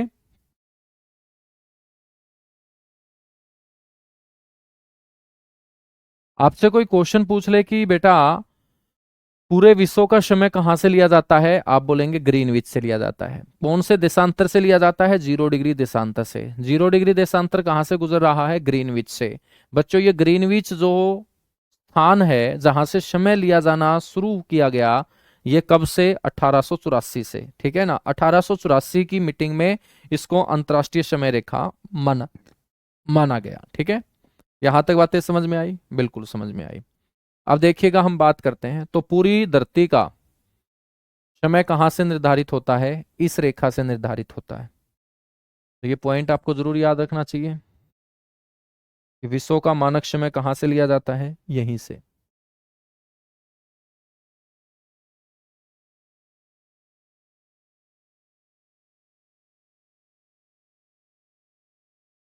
विश्व का मानक समय कहाँ से लिया जाता है? यहां से लिया जाता है। ठीक है। अब मैंने आप लोगों से एक क्वेश्चन पूछा था कि आप ज्यादा से ज्यादा पृथ्वी को कितना घुमा देते हो? तो बेटा आपने बोला था कि हम पृथ्वी को ज्यादा से ज्यादा 360 डिग्री घुमा देते हैं।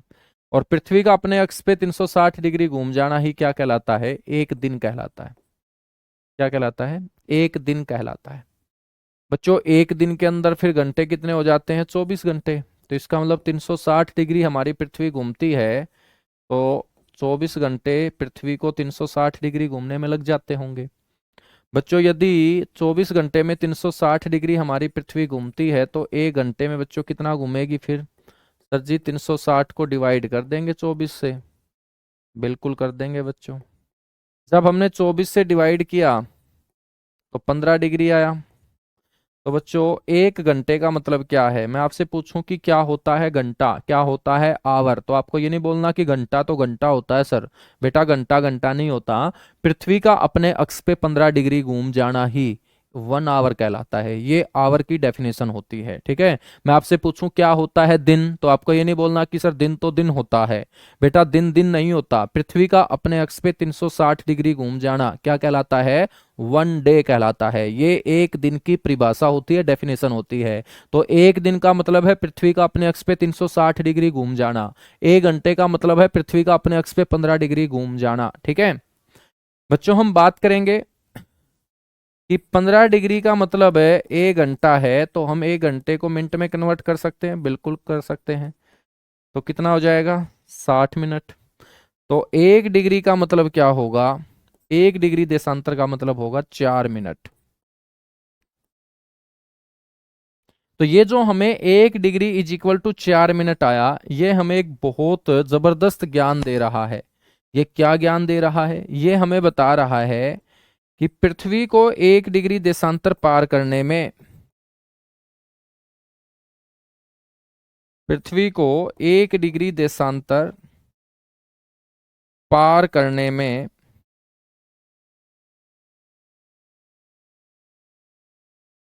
कितने मिनट लगते हैं बच्चों? 4 मिनट। कितने मिनट लगते हैं सर? 4 मिनट लगते हैं।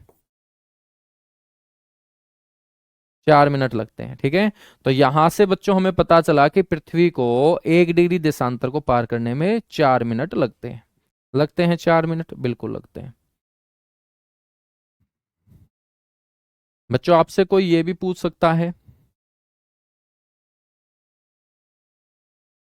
कि भाई ये वाला जो पॉइंट है जहां पर ये 0 डिग्री अक्षांश भूमध्य रेखा और ये 0 डिग्री देशांतर एक दूसरे को काट रहे हैं, तो ये कहां पर काटते हैं?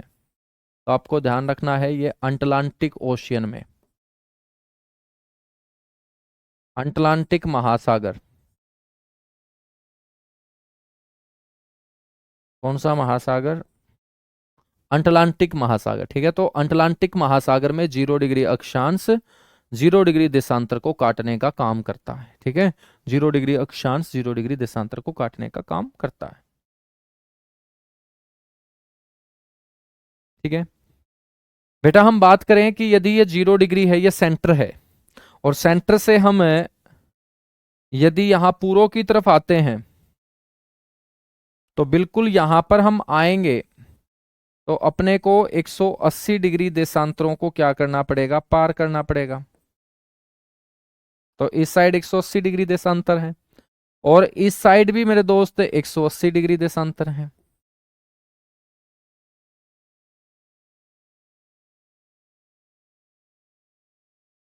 180 डिग्री देशांतर है। ठीक है। चलेगा, मैं इसको नेक्स्ट स्लाइड पे आपको समझाता हूं।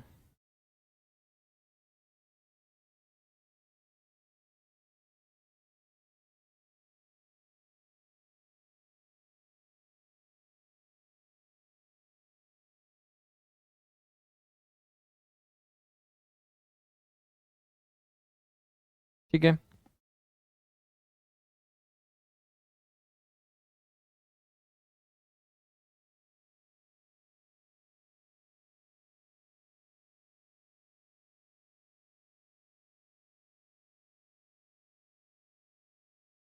बच्चों यहां से हमारी पृथ्वी चलना स्टार्ट करेगी, ये पूर्व होगा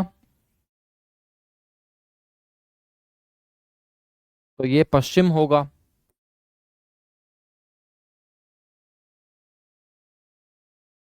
ये पूर्व होगा तो ये पश्चिम होगा।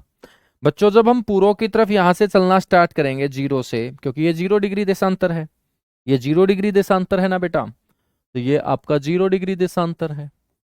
जब हम जीरो से चलना स्टार्ट करेंगे तो इस जीरो से हम बच्चों इस साइड आएंगे तो 180 देशांतर इस साइड हैं और 180 देशांतर इस साइड हैं, टोटल कितने होंगे 360। ठीक है, आपको याद रखना है कि जब भी हम बच्चों पूर्व की तरफ चलेंगे,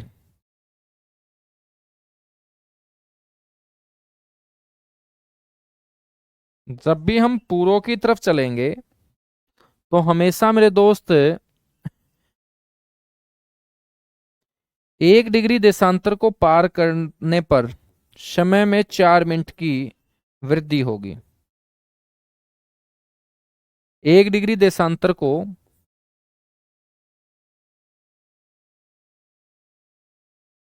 पार करने में 4 मिनट की क्या होगी बच्चों, वृद्धि होगी। ठीक है, 4 मिनट समय बढ़ेगा। और जब हम आएंगे पश्चिम की तरफ, पश्चिम की तरफ जाने पर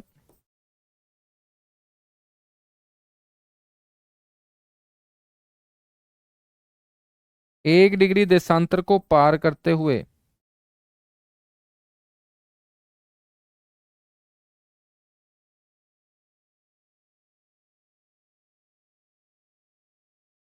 4 मिनट मेरे दोस्त क्या होगा, समय पीछे होगा। 4 मिनट हम कहाँ चले जाएंगे, पीछे चले जाएंगे। ठीक है, अब मान के चलिएगा यहां से हम चले तो अपने को यहां पहुंचना है, हमारी जो पृथ्वी है वो यहां से चली और उसको यहां पहुंचना है, तो कितने देशांतरों को पार किया पृथ्वी ने, 180 देशांतरों को पार किया पृथ्वी ने। बच्चों जब एक देशांतर को पार करने में 4 मिनट लगते हैं तो 180 देशांतरों को पार करने में कितने मिनट लगेंगे, 720 मिनट लगेंगे। और 720 मिनट का मतलब क्या होगा बेटा, 12 घंटे। और जब हम पूर्व की तरफ आ रहे हैं तो समय क्या जाएगा, 12 घंटे आगे हो जाएगा। ठीक है, यानी कि यहां की तुलना में बच्चों यहां पर समय 12 घंटे क्या होगा, आगे होगा। क्योंकि यहां से यदि हम चलेंगे पूर्व की तरफ तो 1 डिग्री देशांतर को पार करने में 4 मिनट समय आगे जाएगा, समय के अंदर बढ़ोतरी होगी। यदि यहाँ पे 12 है तो 1 डिग्री देशांतर पार करते हुए यहाँ 12:04 हो जाएंगे, अगले देशांतर पे 12:08, अगले देशांतर पे 12:12। करते करते जब 4-4 मिनट का बच्चों अंतर पड़ता जाएगा तो 180 डिग्री देशांतर पे जब हम पहुंचेंगे तो यहाँ 12 घंटे समय जो है वो आगे चला जाएगा। ठीक है ना बच्चों, ऐसे ही लेफ्ट हैंड साइड में हम आएंगे तो 180 गुणा 4 मतलब 720 मिनट होगा, और 720 मिनट का मतलब बच्चों 12 घंटे।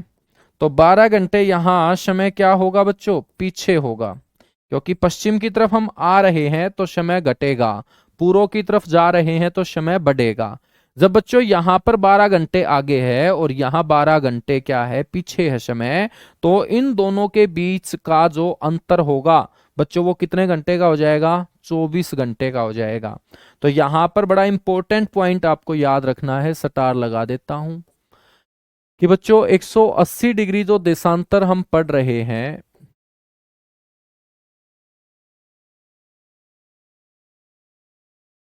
बच्चों यहां 24 घंटे का टाइम डिफरेंस आपको देखने को मिलेगा, 24 घंटे का समय अंतर। और 24 घंटे का मतलब है बच्चों एक दिन, तो हम ये भी बोल सकते हैं कि एक दिन का अंतर देखने को मिलेगा। और जब 24 घंटे का अंतर हो तो सीधी सी बात है बच्चों, 24 घंटे का मतलब अगला दिन, तो अगली तारीख बदल जाएगी। तो 180 डिग्री देशांतर एक ऐसा देशांतर है जहां पर 24 घंटे का अंतर पाया जाता है, और 24 घंटे का अंतर पाए जाने के कारण बच्चों हम इस 180 डिग्री देशांतर को बोल देते हैं इंटरनेशनल डेट लाइन।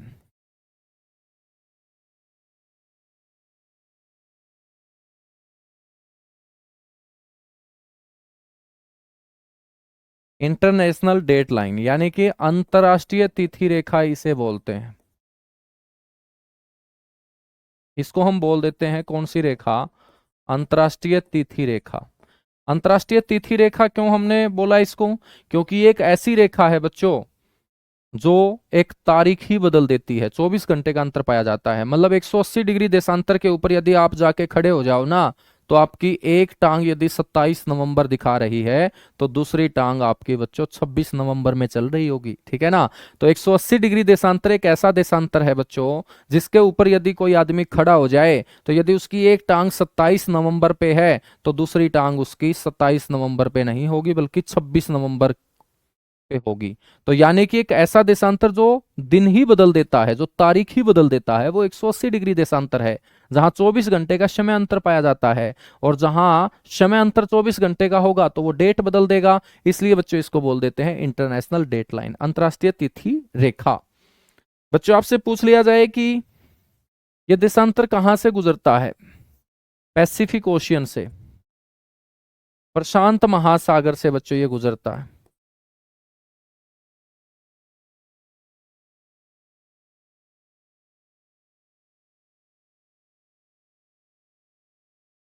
और बच्चों इस प्रकार की समस्या का सामना ना करना पड़े कि एक टांग 27 तारीख है, दूसरी टांग 26 नवंबर दिखा रही है, तो मेरे दोस्त जो भी जमीनी बाग आते हैं इसके बीच रास्ते में, उन जमीनी बागों को बचाकर इसको खींचा गया है। और जमीनी बागों को बचाते हुए मेरे दोस्त जब इसको खींचा गया तो ये टेढ़ा मेढ़ा खींचा गया है। तो ध्यान रखना है बच्चों, इसको जिग जैग,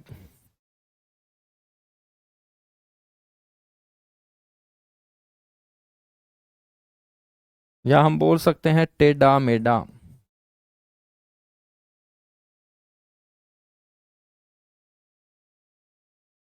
खींचा गया है। तो कौन से देशांतर को बच्चों टेढ़ा मेढ़ा खींचा गया है, जिग जैग खींचा गया है? तो जमीनी बागों को बचाते हुए बच्चों 180 डिग्री देशांतर को जिग जैग खींचा गया है, टेढ़ा मेढ़ा खींचा गया है। समझ में आई बात? समझ में आई सर। बच्चों हम बात करेंगे, तो समय को लेकर कोई भी देश परेशान ना हो इसलिए क्या बनाए गए? टाइम जोन बनाए गए। क्या बनाए गए? Time zone.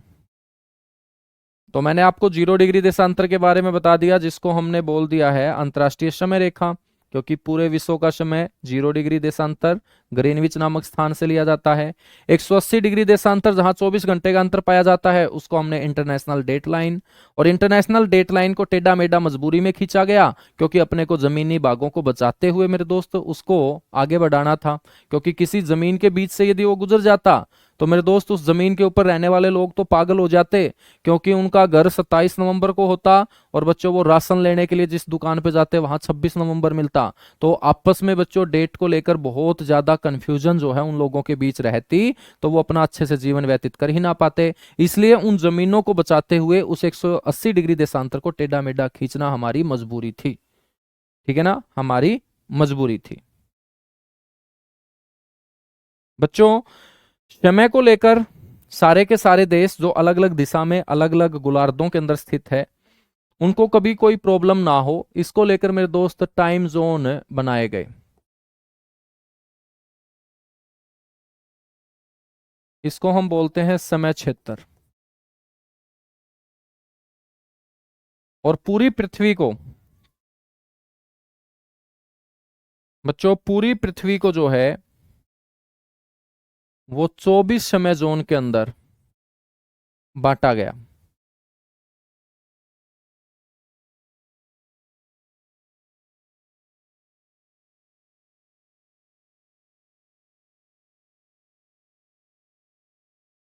तो आपसे कोई पूछ ले कि भाई पृथ्वी के ऊपर कितने टाइम जोन है?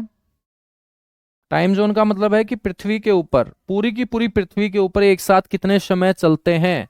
तो बच्चों 24 समय चलते हैं, तो 24 टाइम जोन है, ठीक है ना। तो 24 समय क्षेत्र हैं। बच्चों ये जो टाइम जोन निर्धारित किए गए, ये 15 डिग्री देशांतर पर निर्धारित किया गया है। प्रत्येक 15 डिग्री देशांतर पर एक समय जोन बनाया गया।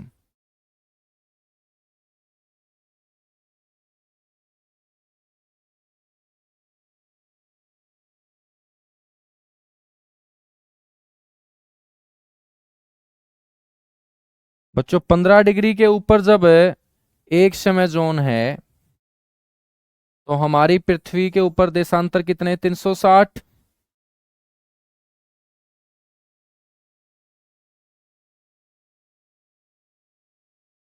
तो 360 देशांतरों के लिए बच्चों कितने समय जोन हो जाते हैं, 24। समझ में आई बात। और 15 डिग्री का मतलब 1 घंटा है, तो 1 घंटे के समय अंतराल में एक समय जोन है, और 1 घंटे का मतलब 15 डिग्री है। बच्चों हम बात करेंगे तो कौन सा देश ऐसा है जिसके पास सबसे ज्यादा समय जोन है, सबसे ज्यादा समय जोन।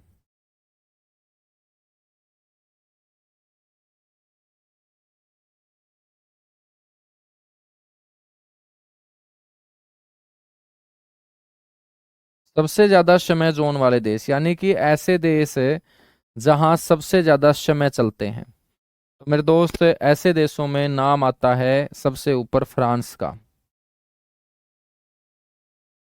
फ्रांस है तो छोटा सा देश, लेकिन फ्रांस के जो आइलैंड है, जो द्वीप है, वो पश्चिम से पूर्व तक बड़ी दूर दूर तक बिखरे हुए हैं। इसलिए मेरे दोस्त फ्रांस 12 समय जोन अपने देश के अंदर चलाता है। तो फ्रांस के अंदर कितने टाइम जोन है बेटा, 12। दूसरे नंबर पे आ जाता है जो सबसे बड़ा बच्चों देश है, रसिया, रूस। रूस का तो एरिया बहुत ज्यादा है, पश्चिम से पूर्व तक बड़ी दूर तक रूस फैला हुआ है। तो बच्चों रूस के समय जोन है कितने, 11। उसके बाद हम बात करेंगे बच्चों अपने भारत की।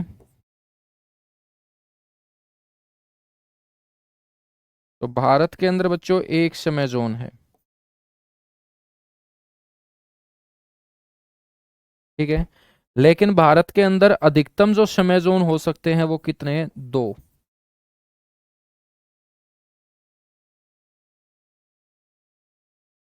भारत में अधिकतम समय जोन कितने हो सकते हैं बेटा, 2 हो सकते हैं, ठीक है। कैसे हो सकते हैं, कैसे हो सकते हैं, अभी आपको समझाता हूं।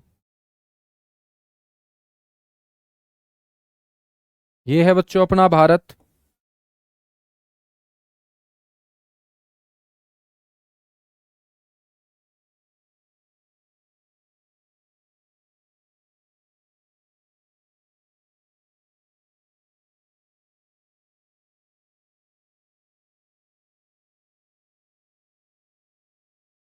ठीक है, आपको पता होगा बच्चों कि ये क्या है, अरुणाचल प्रदेश।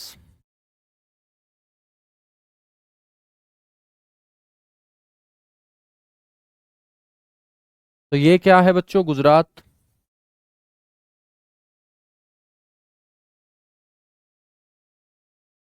ठीक है, और ये जो देशांतर गुजर रहा है इसकी वैल्यू कितनी है, 68 डिग्री 7 मिनट। और इसकी वैल्यू कितनी है बेटा, 97 डिग्री 25 मिनट। ठीक है, यदि मैं आप लोगों से पूछूं कि लगभग कितना अंतर हुआ, तो आप लोग बोल दोगे कि सर जी जो अंतर हुआ है वो लगभग 30 डिग्री का है।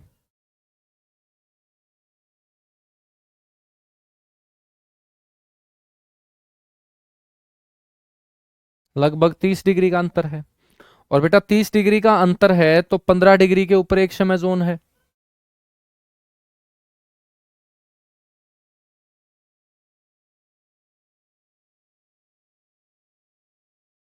15 डिग्री के ऊपर एक समय जोन है, तो यहाँ 30 डिग्री के ऊपर कितने समय जोन हो सकते हैं, 2 समय जोन हो सकते हैं। ठीक है। तो भारत के अंदर अधिकतम कितने समय जोन हो सकते हैं बच्चों? 2 समय जोन हो सकते हैं। ठीक है ना।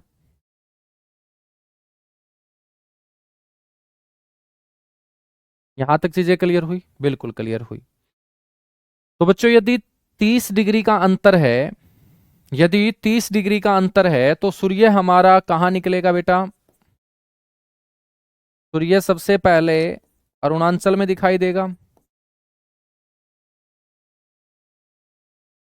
क्योंकि सूर्य कहाँ निकलता है? पूर्व में, और सबसे पूर्व में कौन है? अरुणाचल। तो भारत के कौन से राज्य में सूर्य सबसे पहले दिखाई देगा? अरुणाचल में। अब इस अरुणाचल से सूर्य को मेरे दोस्त, ये है सूर्य भाई साहब, ये है अपना सूर्य भाई साहब, इतना खतरनाक। ठीक है, तो सूर्य सबसे पहले अरुणाचल में निकलेगा।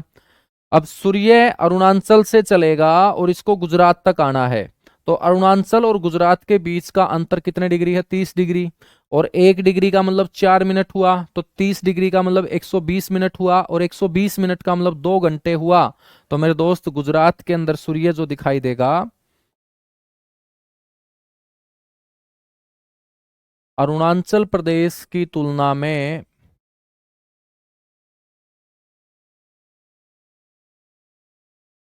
अरुणाचल प्रदेश की तुलना में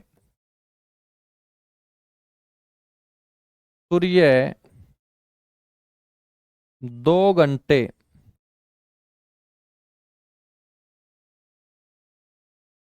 देर से दिखाई देगा बच्चों। ठीक है ना। क्योंकि मैंने आप लोगों को समझा दिया है कि यदि ये 30 डिग्री का अंतर है तो 30 डिग्री गुना 4 मिनट। ठीक है ना।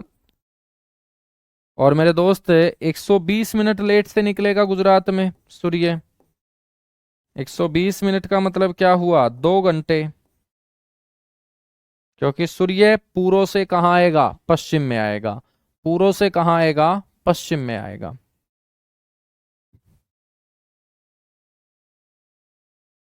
ठीक है ना। यहां तक चीजें क्लियर हुई? अब बच्चों ये जो अपना भारत का एक समय जोन है, ये कौन सा है? हम अपने भारत का जो समय है वो कहां से लेते हैं?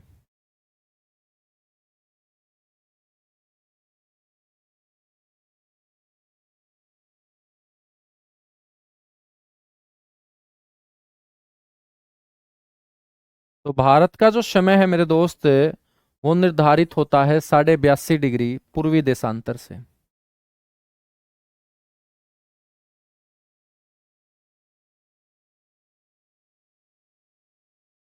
82.5 डिग्री पूर्वी देशांतर से। ठीक है। तो 82.5 डिग्री पूर्वी देशांतर क्या हो जाएगा? इस रेखा को हम बोल देंगे IST। जहां से भारत अपना मानक समय लेता है उसको बोल देंगे इंडियन स्टैंडर्ड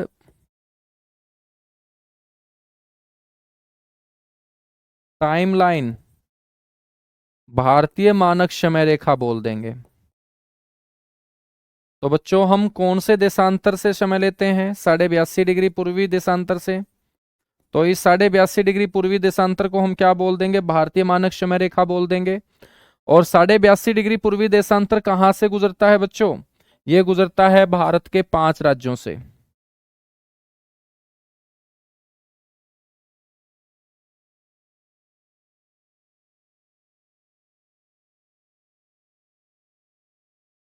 ठीक है। और ये 5 राज्य कौन से होंगे?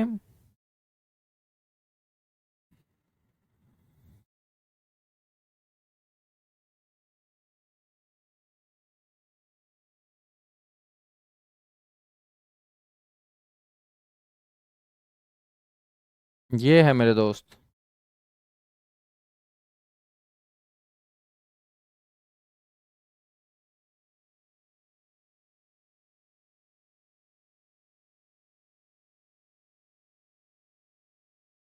हाँ, ये है 82.5 डिग्री पूर्वी देशांतर।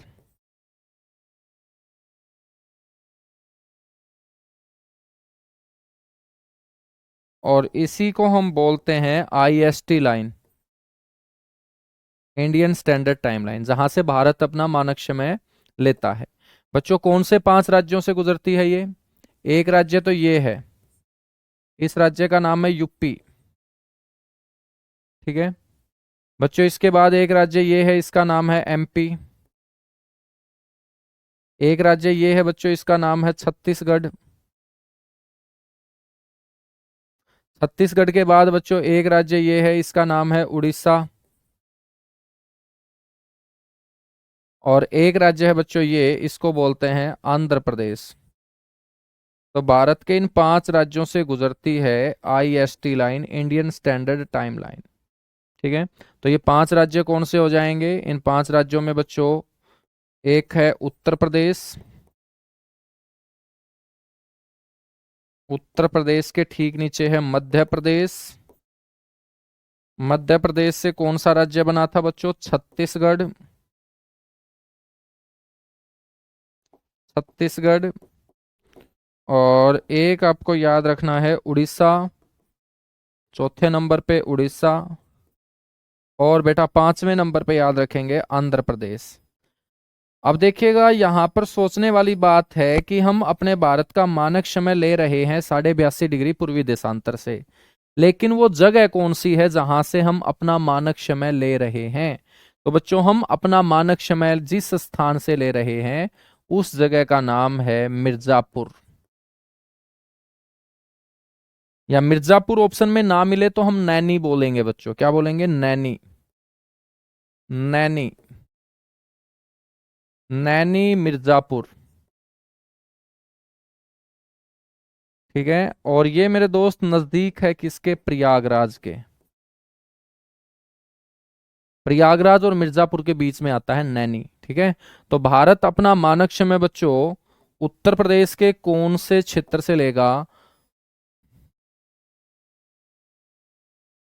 नैनी से लेगा बच्चों, नैनी। या हम मिर्जापुर भी बोल सकते हैं। उत्तर प्रदेश से लिया जाएगा। ठीक है बच्चों, इस नैनी से जितना भारत पूर्व में है उतना ही भारत पश्चिम में है। तो ये नैनी जो है वो हम बोल सकते हैं भारत का बिल्कुल मिड पॉइंट है। तो जितना जमीनी भाग हमारा पूर्व में है उतना ही जमीनी भाग हमारा पश्चिम में है। और कोई भी जो मिड में होगा बच्चों, फिर उस क्षेत्र को हम बिल्कुल दोनों के लिए बराबर क्षेत्र मानेंगे, क्योंकि जो मध्य में होता है वो सभी के लिए एक समान होता है। तो बच्चों नैनी जो है वो मध्य के अंदर है, जितना पूर्व में भारत है उतना ही पश्चिम में।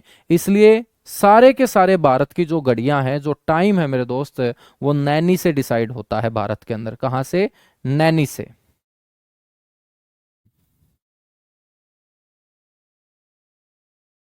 कोई ना बेटा रोहित, अच्छी बात है। हाँ, होना चाहिए गुस्सा।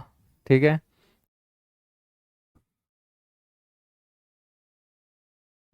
सिर्फ लास्ट पॉइंट और डिस्कस करेंगे, उसके बाद अपना ये टॉपिक कंप्लीट हो जाएगा।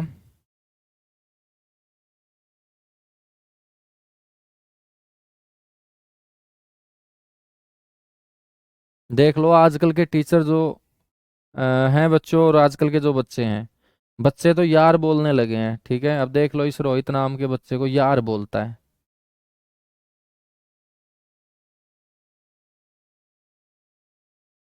भाई? है भाई? यार बोलते हैं क्या? घर में माँ बाप को भी यार ही बोलते होंगे। हैं?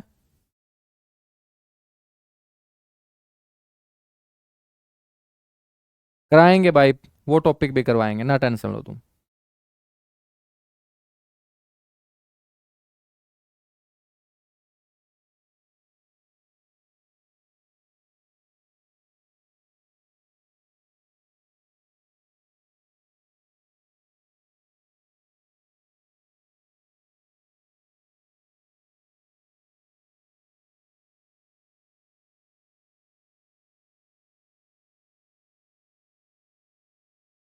हमने अप्रोक्स माना है बेटा, वहां 30 डिग्री एक्यूरेट नहीं, बिल्कुल अप्रोक्स, लगभग की हम बात कर रहे हैं, यहाँ लगभग का हम जिक्र कर रहे हैं। ठीक है, अब एक लास्ट पॉइंट मैं आपको यहां बता रहा हूं, उसके बाद अपना ये हो जाएगा टॉपिक कंप्लीट।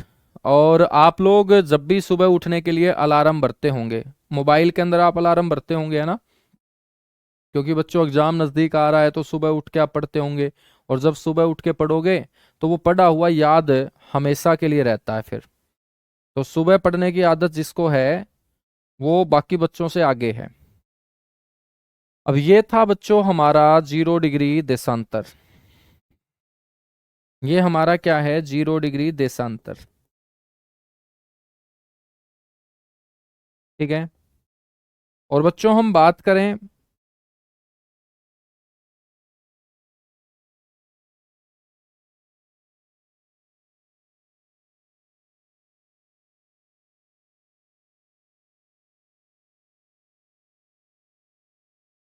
ये मान लेते हैं बच्चों 82.5 डिग्री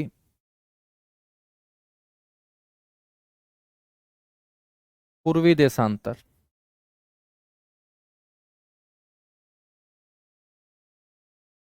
82.5 डिग्री पूर्वी देशांतर। बेटा हम बात करें तो 82.5 पूर्वी देशांतर को हमने अभी पढ़ा है, कौन सी रेखा, IST line, Indian standard time line, जहां से भारत अपना मानक समय लेता है। और भारत अपना मानक समय लेता है बच्चों कहां से, सर जी मिर्जापुर से। मान लेते हैं बच्चों यहां पर मिर्जापुर है, या नैनी से, नैनी मान लेते हैं, नैनी या मिर्जापुर।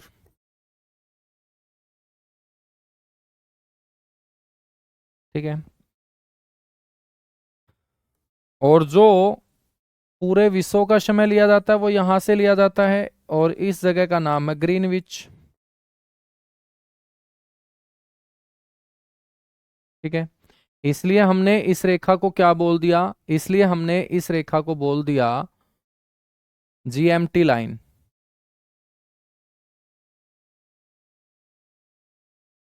GMT रेखा बोल दिया, GMT रेखा, ग्रीनविच मीन टाइम। ठीक है। बच्चों मैं आपसे पूछता हूं यहां कि ग्रीनविच से यदि हमारी पृथ्वी चले और नैनी, इलाहाबाद, मिर्जापुर के अंदर हमारी पृथ्वी को आना हो,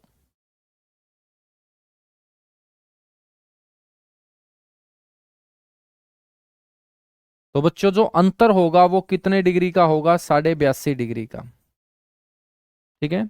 क्योंकि नैनी है 82.5 पे, ग्रीनविच है 0 पे, और हमारी पृथ्वी जब 0 से चलेगी पूर्व की तरफ और नैनी उसको पहुंचना होगा तो 82.5 डिग्री देशांतरों को पार करना होगा। और मेरे दोस्त 1 डिग्री देशांतर को पार करने में हमारी पृथ्वी को समय लग रहा है 4 मिनट।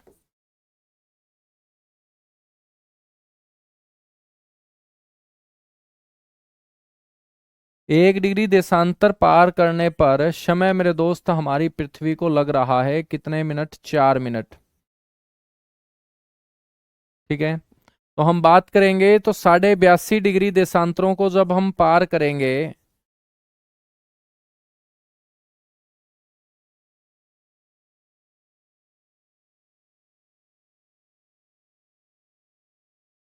तो 82.5 डिग्री देशांतर पार करने पर जो समय लगेगा वो कितना लग जाएगा, 82.5 को मल्टीप्लाई कर देंगे 4 से,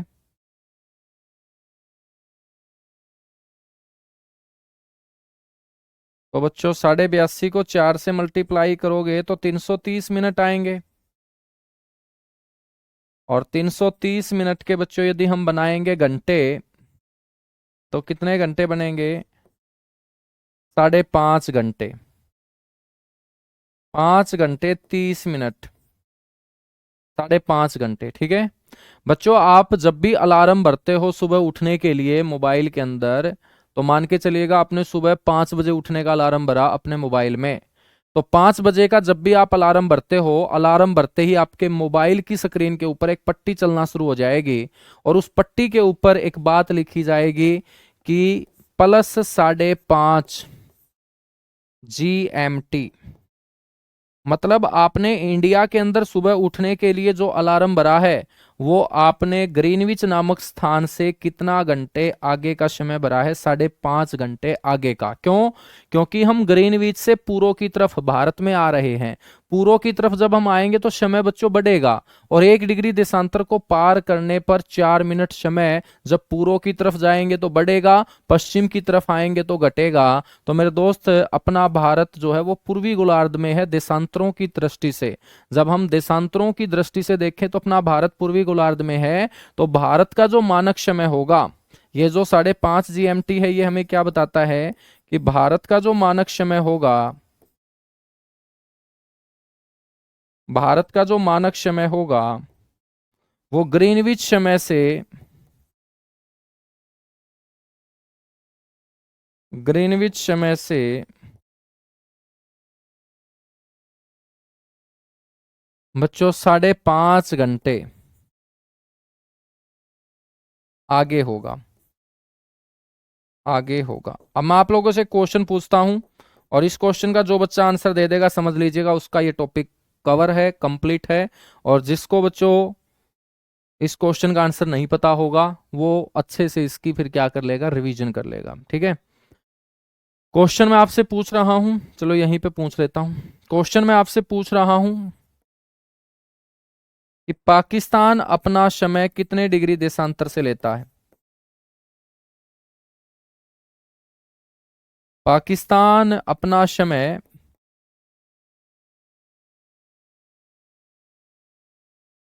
कितने डिग्री देशांतर से बच्चों निर्धारित करता है?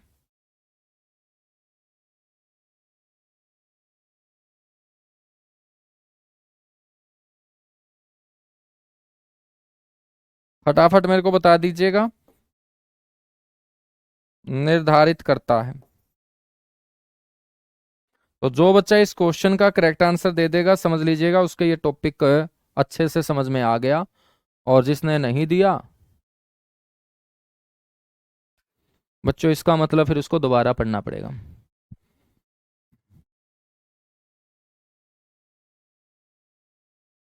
अरे मजाक कर रहा हूँ भाई रोहित, कोई दिक्कत नहीं है यार, इंग्लिश में भी लिख दिया करेंगे, चलो ठीक है ना। इंग्लिश में मैं, आप मेरे से है ना कोई टर्म पूछ लिया करो, पूरा का पूरा इंग्लिश में लिखना तो देखिएगा फिर आपका समय निकलेगा। बहुत नजदीक है आपका एग्जाम। जैसे अक्षांश को लैटिट्यूड बोलते हैं, देशांतर को बच्चों लॉन्गिट्यूड बोलते हैं, डिग्री को डिग्री ही बोलते हैं, ठीक है, पाकिस्तान को पाकिस्तान बोलते हैं, मानक समय को स्टैंडर्ड टाइम बोलते हैं, ग्रीनविच को ग्रीनविच बोलते हैं, समय क्षेत्र को टाइम जोन बोलते हैं। तो बेसिक बेसिक शब्द है मेरे दोस्त रोहित, कोई दिक्कत नहीं, मजाक कर रहा हूँ वो तो। तुम्हारा मन करे तुम यार बोलो, भाई बोलो, ठीक है, बस जेंडर मत बदल देना, कहीं तुम बहन बोलना शुरू कर दो, ठीक है। हाँ, भाई बोलो, सर बोलो, कुछ भी बोलो यार, कोई दिक्कत नहीं है। वो तो मैं मजाक मजे लेता रहता हूँ, वैसे बुरा बारा कुछ नहीं मानते। हरियाणा का बंदा बच्चों कहाँ बुरा मानता है, तुम्हें पता ही होगा। सारे के सारे बच्चे बताएगा, आंसर दीजिएगा।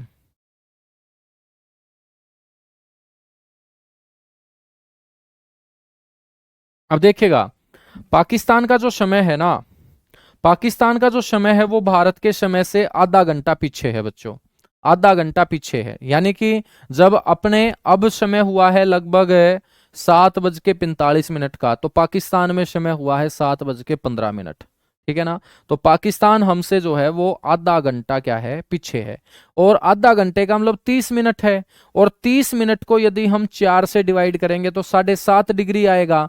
तो मेरे दोस्त, हम यदि समय ले रहे हैं 82.5 डिग्री से, तो फिर 30 मिनट पीछे है, तो 30 मिनट का मतलब 7 डिग्री पीछे है। तो 82.5 में से 7 आप करोगे, 82.5 में से मेरे दोस्त 7.5 यदि आप माइनस करोगे तो 82 में से 7 गए, कितने होंगे?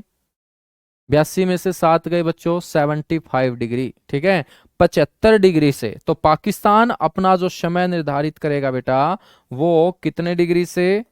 75 डिग्री से, ठीक है। और जब आधा घंटा पीछे है तभी तो बच्चों पाकिस्तान अपना जो स्वतंत्रता दिवस है वो 15 अगस्त को नहीं बल्कि 14 अगस्त को मनाता है, 14 अगस्त को। क्योंकि पाकिस्तान को जो जमीन मिली थी वहां मेरे दोस्त 15 अगस्त हुआ ही नहीं था, वो जमीन के ऊपर 14 अगस्त ही हुआ था, क्योंकि रात को 12 बज के कुछ मिनट पे अपने को आजादी मिली थी। तो अपने दिल्ली के अंदर तो 15 अगस्त हो गया था, लेकिन वो जमीन जो पाकिस्तान को मिली वहां आधा घंटा समय पीछे था, तो वहां 12 बजे ही नहीं थे। तो बच्चों तारीख 14 अगस्त चल रही थी, तो उन पाकिस्तानियों ने बोला कि हमारा जो क्षेत्र है वो तो 14 को ही हमें मिल चुका, 15 को तो दिल्ली वालों को दिल्ली मिला है। तो बच्चों उन्होंने अपना स्वतंत्रता दिवस 14 अगस्त को मनाना क्या कर दिया, शुरू कर दिया। ठीक है, तो आज अपना ये टॉपिक होता है कंप्लीट अक्षांश और देशांतर। उम्मीद करता हूं आप लोगों को अच्छे से समझ में आया होगा, और डेली एक टॉपिक हम कंप्लीट किया करेंगे। अब समय की बाउंडेशन खत्म होगी मेरे दोस्त, 1 घंटा हो, 45 मिनट हो, सवा घंटा हो, 1.5 घंटा हो, 2 घंटा हो, टॉपिक कंप्लीट करके ही दम लिया करेंगे। ठीक है, चलेगा बच्चों, thank you, bye bye, love you आप सभी को, जय हिंद।